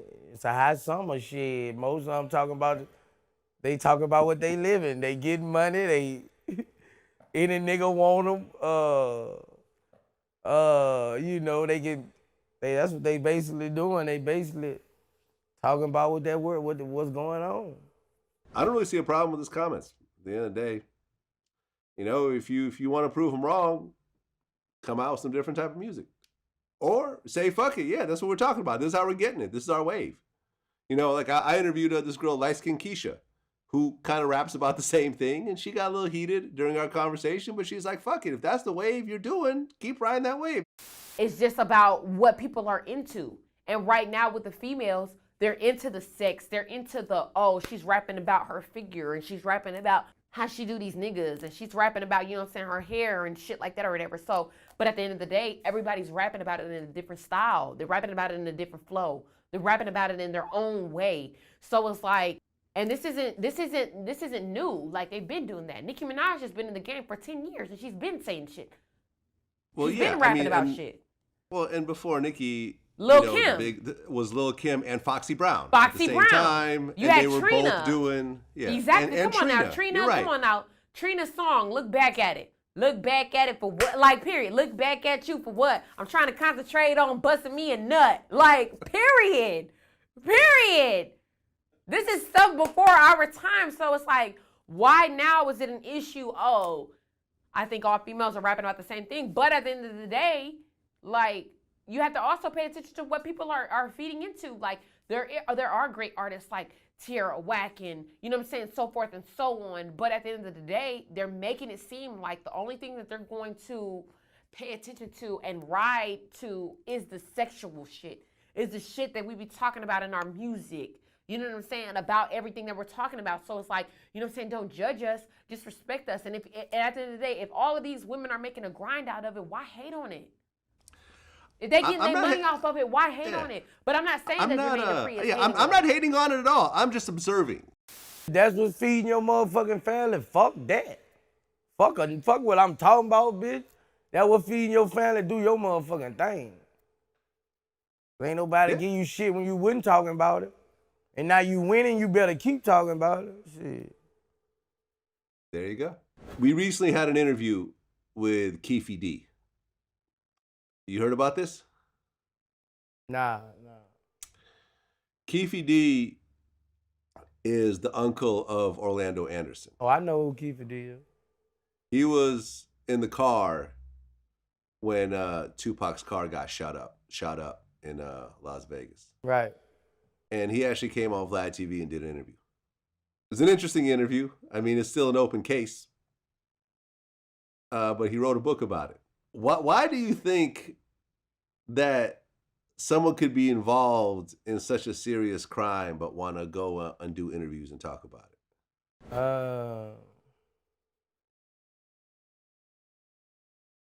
I don't know. I couldn't answer that. I couldn't, and still be walking around every day. I couldn't answer that. My people wouldn't be going for that. Yeah, I remember I had Twister on my show recently, and he said that money is no longer the root of all evil, it's attention. When you looked at that case and saw all the fuss that happened, with Chicago PD, and ultimately, even though they dropped the case, it seemed like it was bullshit. It seemed like the whole thing was put together by Jesse. Like, what's your take on it, being from Chicago? A little bit of the same. I mean, disappointed that with so much going on in the streets of Chicago, that our attention can be taken away like that and put on something that was way much less of a factor than the actual things that are going on in the street. And it reminded me of a post that I saw E40 put up. And the post was, money is not the root of all evil anymore. Attention is. And that was the first thing I thought of when I saw how far this whole thing went, and it actually makes you fearful of how far a person will go. When I lived, the thing I saw when he was doing that shit, I was like, damn, that nigga right there. That nigga saw Pac get his head buzzed. Then he said he saw the bullet go right in Suge's head. Yep. So but I feel like he feel like I try to think by me being in the streets so long. I just feel like he feel like for him to come out like that, he feel like Tupac ain't got nobody behind him gonna slide like that, That's how a lot of niggas be handling Pac, like ain't nobody gonna slide, so you could do that if you ain't, if ain't nobody in the streets gonna, gonna answer to that, cause he supposed to get his issue too, cause he was in the car, regardless. You a shot caller. Well, the interesting part of this story was, okay, I mean, everyone knows the story. Orlando Anderson got jumped. Tupac threw the first punch, and then everyone else mobbed in and kicked him and everything else like that, right? But what he explained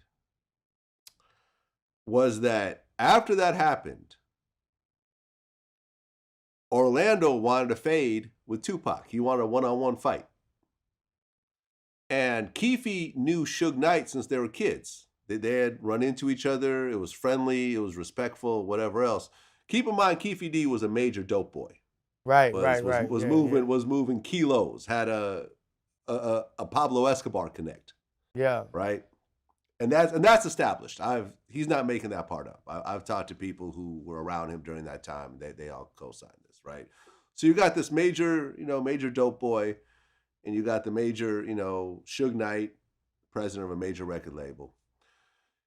He felt like he could approach Suge and set up a one-on-one fight between Orlando and Tupac, and that would have squashed the whole situation at that point. You initially wanted to go talk to Suge about the whole situation. Yeah. We was I felt we was on that type of level where we can just get this shit squashed, get a head up, and stuff like that with Lane and Tupac. You wanted to meet up with Suge, but you had no way of getting in contact with him. Yeah, one of my homies from out there we had some homies lived out there. Okay. That was kind of in the game. And they they put have a concert at the 662 Club. So we went up there. Which was Suge's club. Yeah, we went up there. I heard about that. Yeah. So you guys went over there, but there was a bunch of cops and everything in front. No, there wasn't. No, it wasn't no cops. We was there for about 30, 40 minutes in the back parking lot. Yeah. So I remember talking to someone that was really, really close to Tupac about this, right? Who was actually there at the shooting. That was in one of the cars when the shooting happened. That's how close they were to the situation.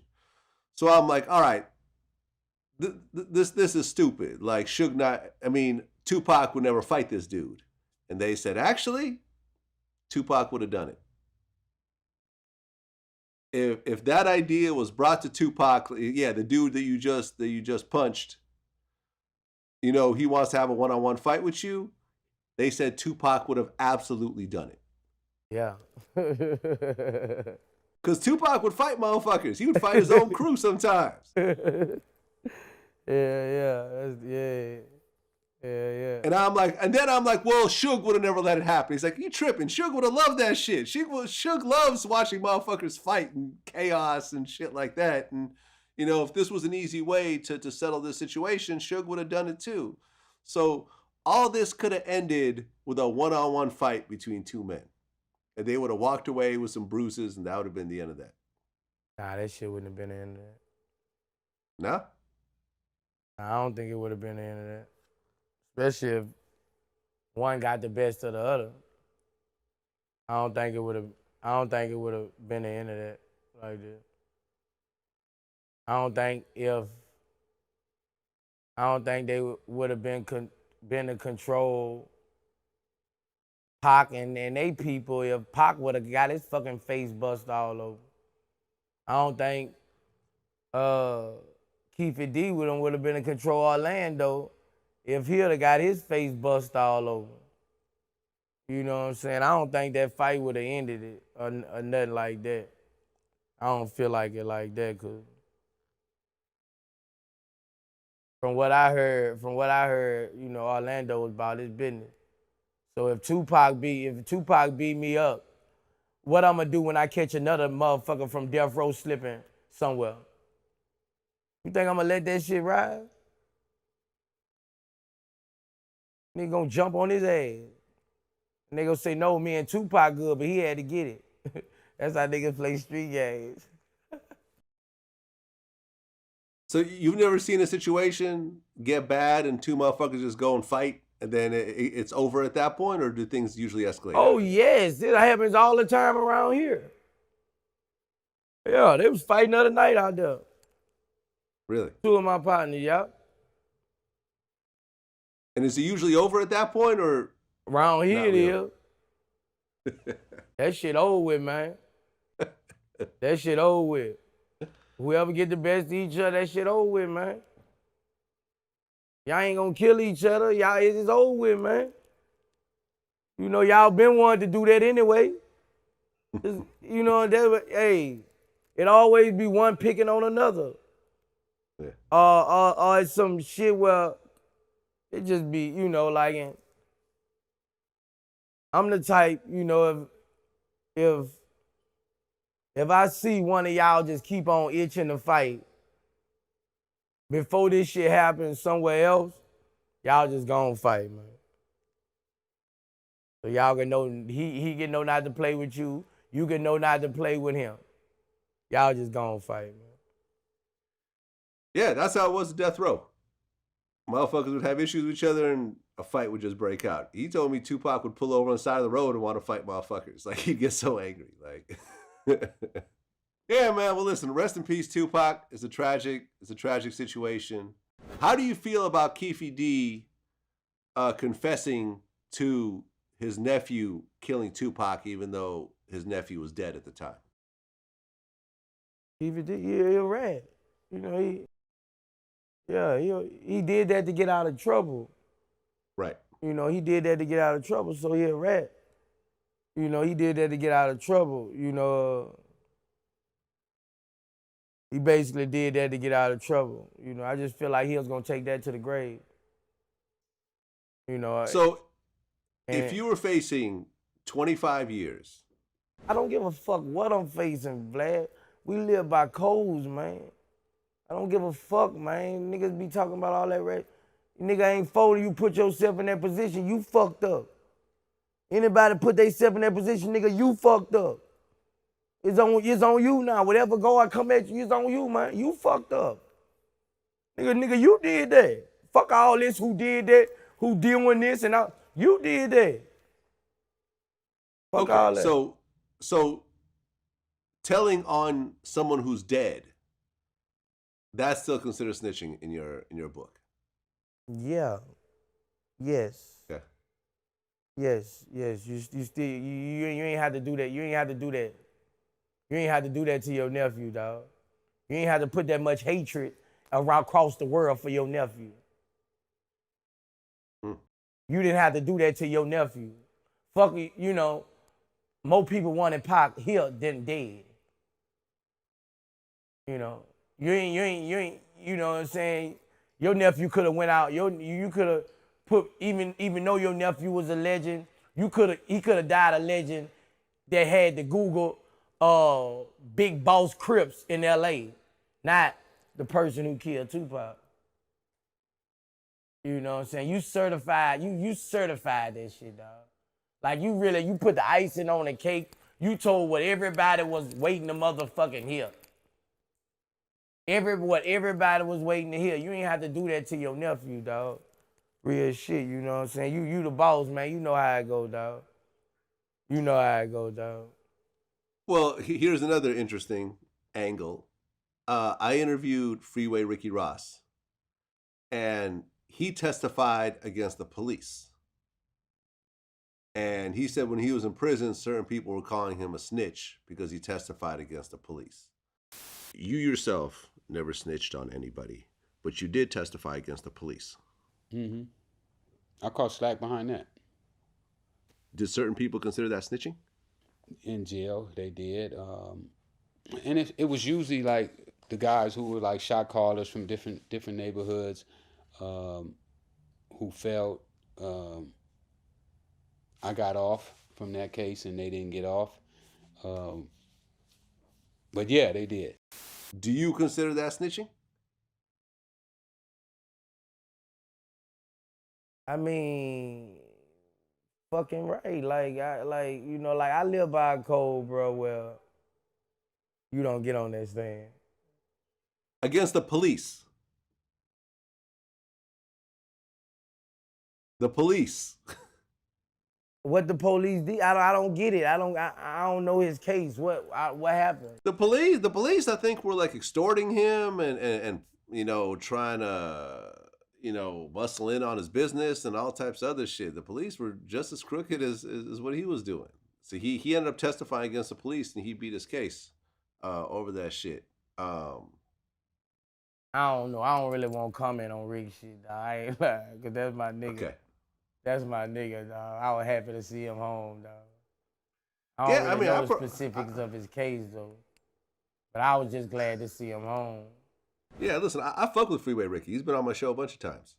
You know, I feel like, you know, when you have a case, it's the U.S., it's like the people of the United States versus you. You are fighting a whole country and all the resources of that country.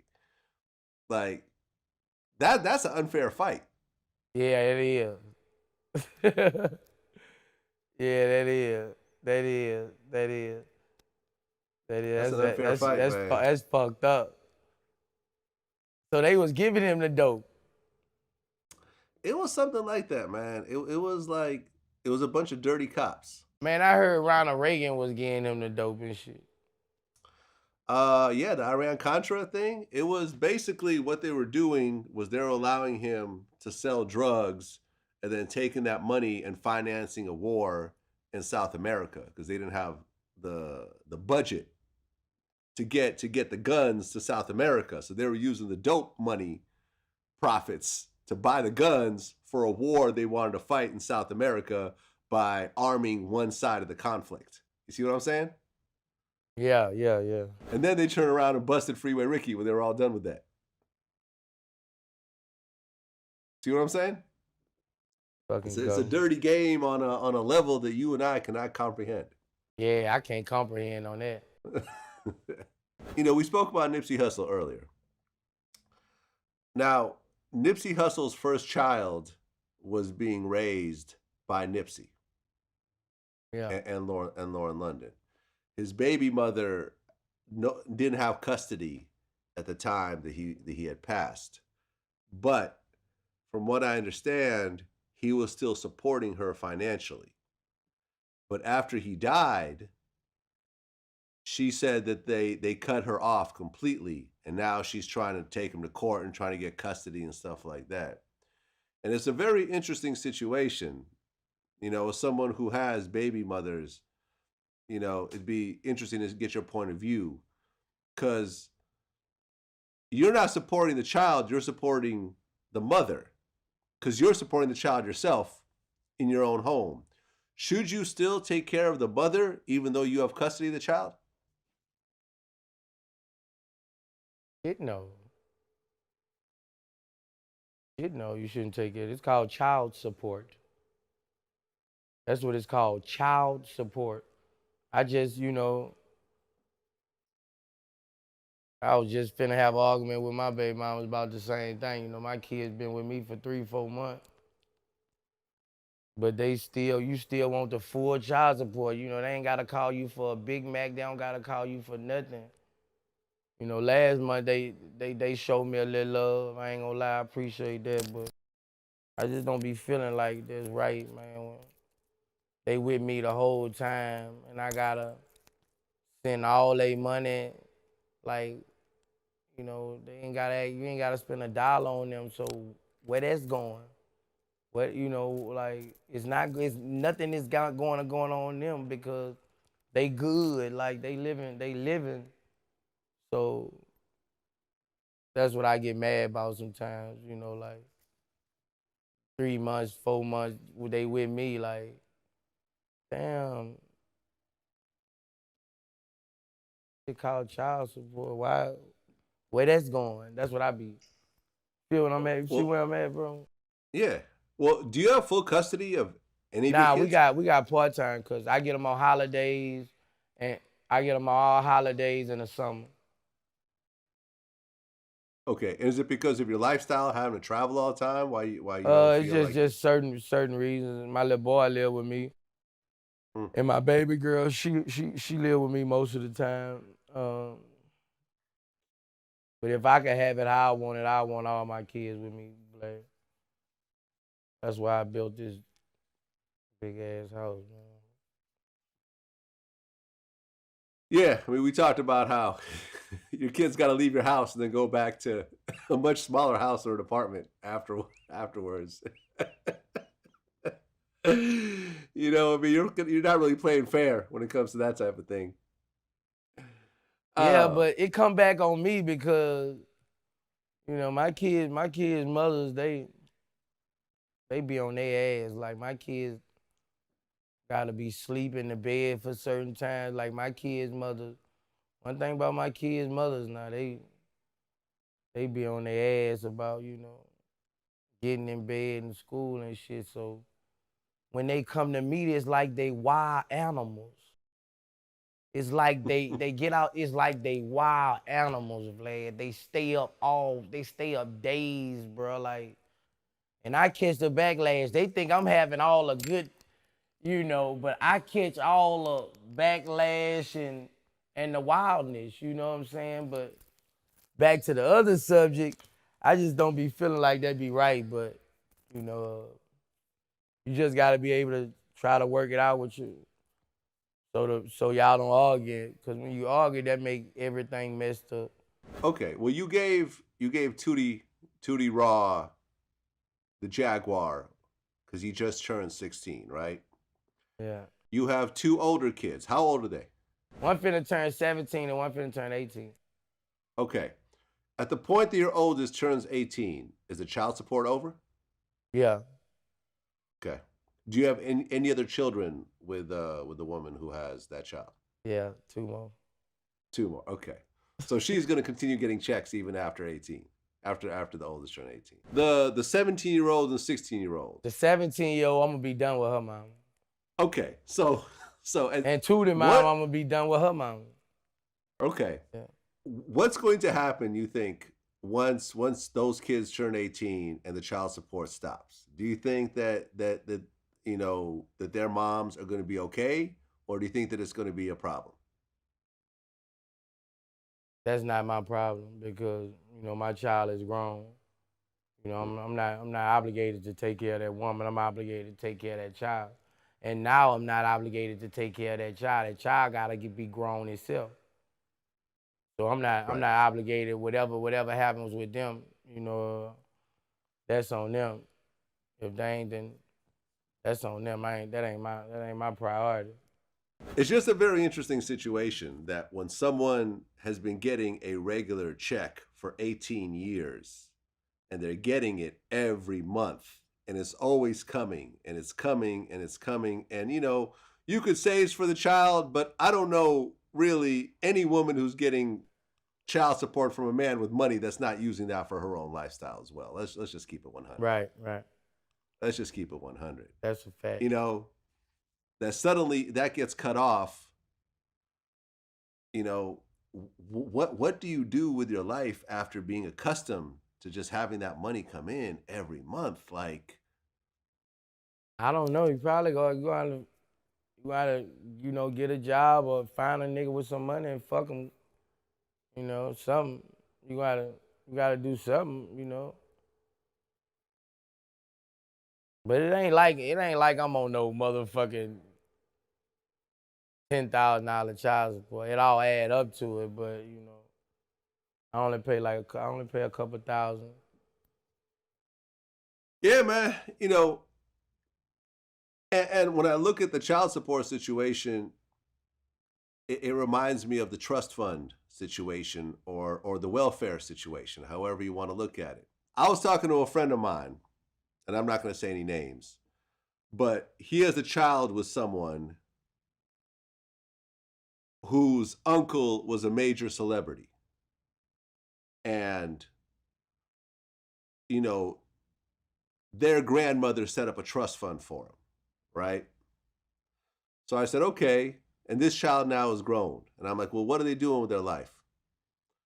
Well, they're trying to do music. They play in a band sometimes, and they went to school, but they dropped out. And, you know they got that check coming from the trust fund. So they don't really work that hard, which is probably similar to some of the child support situations that you see out there, which is also similar to the welfare situations you see out there. Right. You know, I think that once you start, you know, and I think, you know, it's nice that you pointed out that once those kids turn 18, they got to hustle for themselves. They're not going to get a check from dad every month. Right. It's done.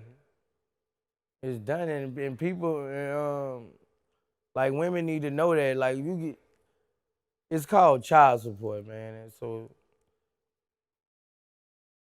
you get you a job, and you already got you a job. You got stuff going for yourself. That shouldn't even be on your mind because that's called child support.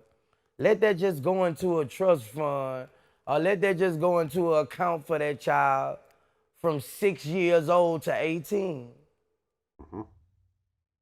And surprise them with a check, or, you know, something that, you know, you don't want to do that shit no 13 years and you don't have nothing to show for it, you know, like, that's what basically, people, they need to understand it's called child support. Mm-hmm. That is for that child. It's for the best thing to happen for that child. And the best thing to happen for any child, for them to have a better future. So that shouldn't go on everything that present day bring us. Because you can buy that yourself off you working. You know, that should go for to make that child a better future. You fuck somebody who got blessed. With that money, make that child a better future. Give him a start like his father. Give him a better start. You know, because it add up, you know, it add up over the years when you add it up. Just think if it's just going and getting that touched. You know?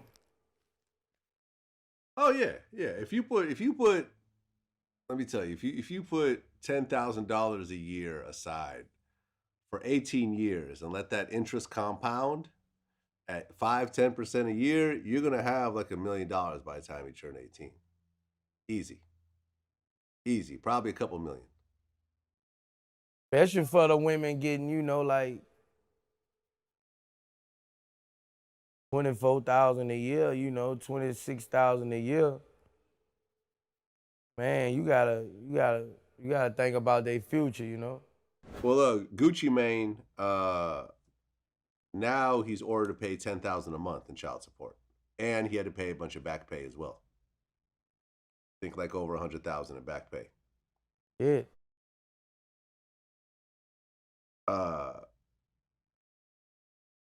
How do you feel about that? 10,000 a month for someone like a Gucci. What child need $10,000 a month? Just think about it. I like, what child? Them 30 days come back fast as fuck. What child needs $10,000 a month? How much school cost? Few $100. Okay. Transportation to school, clothes. Going to events on the weekend. You know, you might average that out, man, bro. Like, come on. 10,000, I just feel like that's excessive. And instead of making these dads pay all this damn money, make them spend time with their kids. Let's set up a big old thing and let's make them spend time with their kids. You know,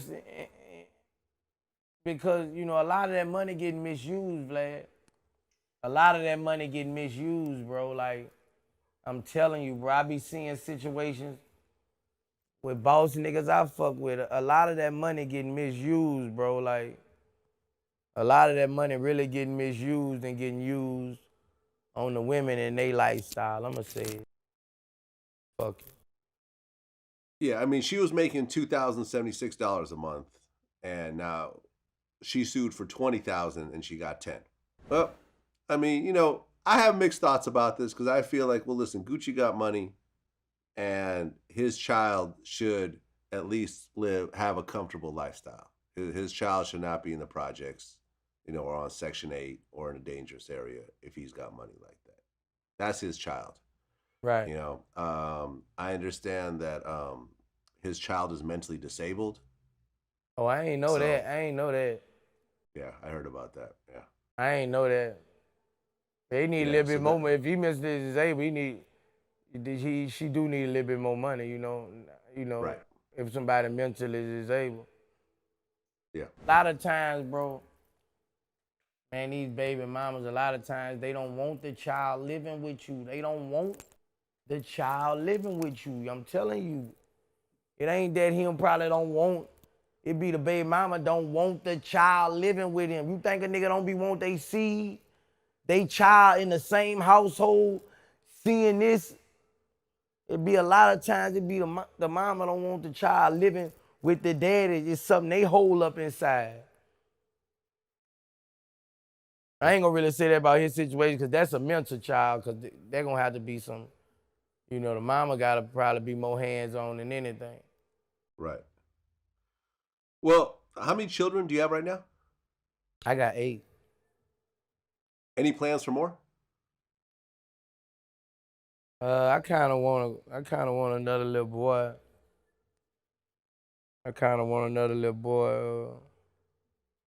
You know, I had 7 before I went to jail, Vlad. Mm-hmm. I had 7 before I went to jail, so I went on a long streak without one, so I had a little girl 3 years ago. She done got big now. You know, I love kids, man. You know, I do a good job taking care of them, and they make my life complete. You know, I don't look at kids like they hardships or blessings. I mean, hardships, I look at them like they blessings. You know, a lot of women should look at it like that too, because, you know, a lot of women judge a lot of men who have kids, but they don't even judge the man who have one kid and don't even take care of his own kid. Right. Most of the people with kids take care of their kids. That's just facts. Yeah. You know what I'm saying? So I don't know if I'm gonna have another one. No, I'm thinking about. I still gotta go cross seas to China and shit. Oh yeah, and have your Chinese baby. I had Willie D on my show recently, and it just so happened by the timing of the interview that we did our interview a couple days after Bushwick Bill died. Did you know Bushwick Bill at all? Yeah, I knew Bushwick Bill. I met Bushwick Bill a couple of times. First time I met Bushwick Bill, we smoked angel dust together. PCP. Yeah. Okay. First time I met him, I was a teenager. He was in my hood. Okay. He was in the bottom. He was in my hood with Silk and Slim. He was in the hood. And I got to meet him. We smoked some angel dust. Yeah, I'm not surprised. I mean, I've been hearing these stories about Bushwick Bill for quite a while. Well, I went back, told everybody on the block I smoked with Bushwick Bill. Well, Bushwick Bill's a legend, man. Ghetto Boys. I mean, that was what I feel, the first major hip hop entity out of the South. Yeah. You know, I mean, you could argue. I mean, there were rappers before them, but they were the first major rappers to come out of the South. Period. Yeah. Yeah. Ghetto Boys, and one of the hardest groups ever. Come on, Scarface, Willie D, and then what Bushwick Bill brought to the table. Hey, bro, hard. They one of the hardest ever, dog. Willie D cold. Oh yeah, man. Every time we start an interview, I always go, Willie D, man, it's time to step on some motherfucking toes. And he's like, man, fuck them hoes. But Bushwick Bill caught a lot of backlash after our interview. Because during our interview, he basically said, look, me and Bushwick Bill, we didn't get along. Are you planning on attending the funeral? No. You're not. Is Scarface planning on attending? I don't know. Okay. Well, why are you choosing not to attend? See, when somebody have a funeral, man, it's like this. I feel like it's disingenuous for somebody to come to your funeral who you don't like. You know, Bill didn't like me. I ain't like Bill.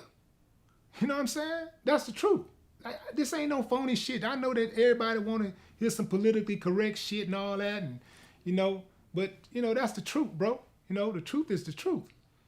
And so, I know that if Bill had his choice, Bill probably see me walking up there like, get that motherfucker out of here.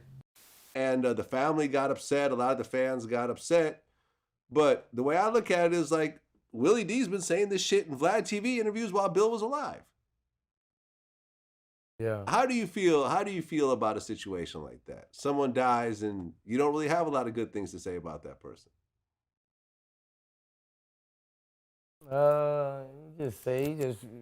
Willie D just a person, I guess he speak the real. We gonna speak the real, don't give a damn how people feel about it. A lot of people ain't gonna sugarcoat it. I'm somewhat like that in some ways. It's hard for me to try to sugarcoat something. I gotta tell you like it is, or I just run from it and get away from the question.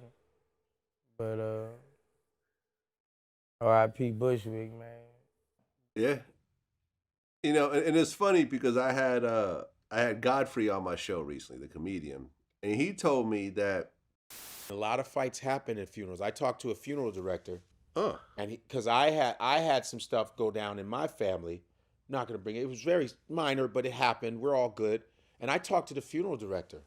Okay. Because I went to see my parent. I'm going to be honest. I saw my father's laying in rest by myself because some shit went down. I saw him. Listen, I saw my dad. I had a show in Chicago at a university, okay?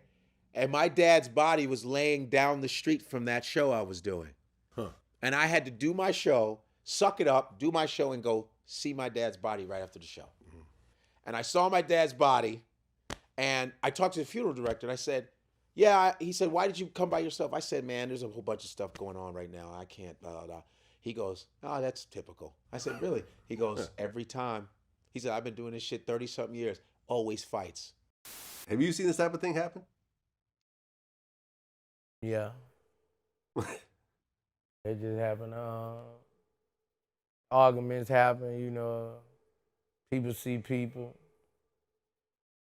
Just how I go at funerals, man. People all in their feelings, and especially when the other baby mama see a girl he probably was fucking her. You know how that go. Yeah, man. I saw a video of some dude show up to a funeral and ended up punching the body, like punching the dude in the face, like in the casket, like. Oh, that had to be set up, bro. They had to be set up. That's straight disrespect there. I remember, I think it was Fendi. You know, Fendi used to, I think he pretty much discovered Nicki Minaj. He used to manage her back in the day. And there was a picture of him where he took a picture of himself at a dude's funeral, and I guess the dude was an enemy. He wanted to just show up to make sure he was dead. Oh, yeah? Yep. Yeah, man, but my whole thing is, I don't blame Willie D for showing up at a funeral that he didn't feel welcome at.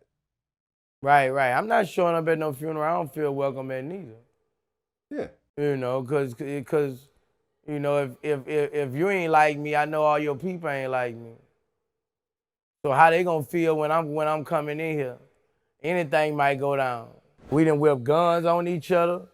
We done did all this shit. He don't feel comfortable going, man. Yeah, man, I stand behind Willie D, and that's actually a friend of mine. Me and him talk all the time. We hang out, you know, when he's in town. I think a lot of people just can't stand with realness. You know, people, when someone dies, it's like all their flaws get erased, and you're only supposed to talk about the good shit. But that's just not how life works. Yeah, death is a motherfucker, bro. Death is a motherfucker. Just like when Nip died, bro. Like when Nip died, I feel like, you know, my death won't go unheard about. I feel like Nip death gave real niggas like me, bro, like, not being afraid to die, because, you know, the love Nip got, bro, that was special, bro. For real niggas who kept it solid in the hood, who didn't change up, who wouldn't like everybody else, you know, who kept it 100, you know what I'm saying? Nip gave hope to a lot of people, you know. I know he gave hope to me with his death, you know. You know, the realness do come back. It's just sad that you gotta die to get that realness, you know. That's what it's sad. That's what it's sad. Yeah, I think that's a good point. And, you know, I'm not trying to put this out in the universe, but I think when Boosie eventually passes, I could see something similar to what, you know, a funeral similar to what Nipsey Hussle got. Yeah, I hope so, bro. I hope so. Yeah, I think we all aspire to that. You know, unfortunately, you don't. That get made to see me it. smile, man. When I saw that, man, that made me smile, bro. Like, that shit made me smile, dog. I ain't lying. When they told me, I was like, man, his shit finna be at the Staples Center. You know, that shit made me proud to be a real nigga, dog. Boosie, always a pleasure. You got new projects coming out, by the way? You got yeah, some new coming out? I got my Legend album. I'm finna drop. I got me and Zaytoven finna drop a CD next month. Badass Zaytoven finna drop a CD next month. Me and Mo3 got a CD I'm finna drop the month after that. I got a CD called In-House I'm dropping in the end of October. Me and my in-house producer, he did all the beats, Jet the Beats. But my artist Blue finna drop his tape with Columbia. We just grinding, man, you know. OG Dre got the new record with Baby the Sauce. So we just grinding, man. Okay, you and I'm Mo3 finna drop the record with DJ Khaled and Lil Blur. So we yeah, we finna kill it. Okay. And you know, I interviewed Mo3 not too long ago. We talked about how you got on the Everybody remix, which is just a great song. Then you drop a remix with Boosie. Boosie called me. He called me at DJ Khaled house. I'm sitting in the parking lot, and he called me from Khaled house. He was like, man, I need that Everybody. Like, I'm trying to get on there.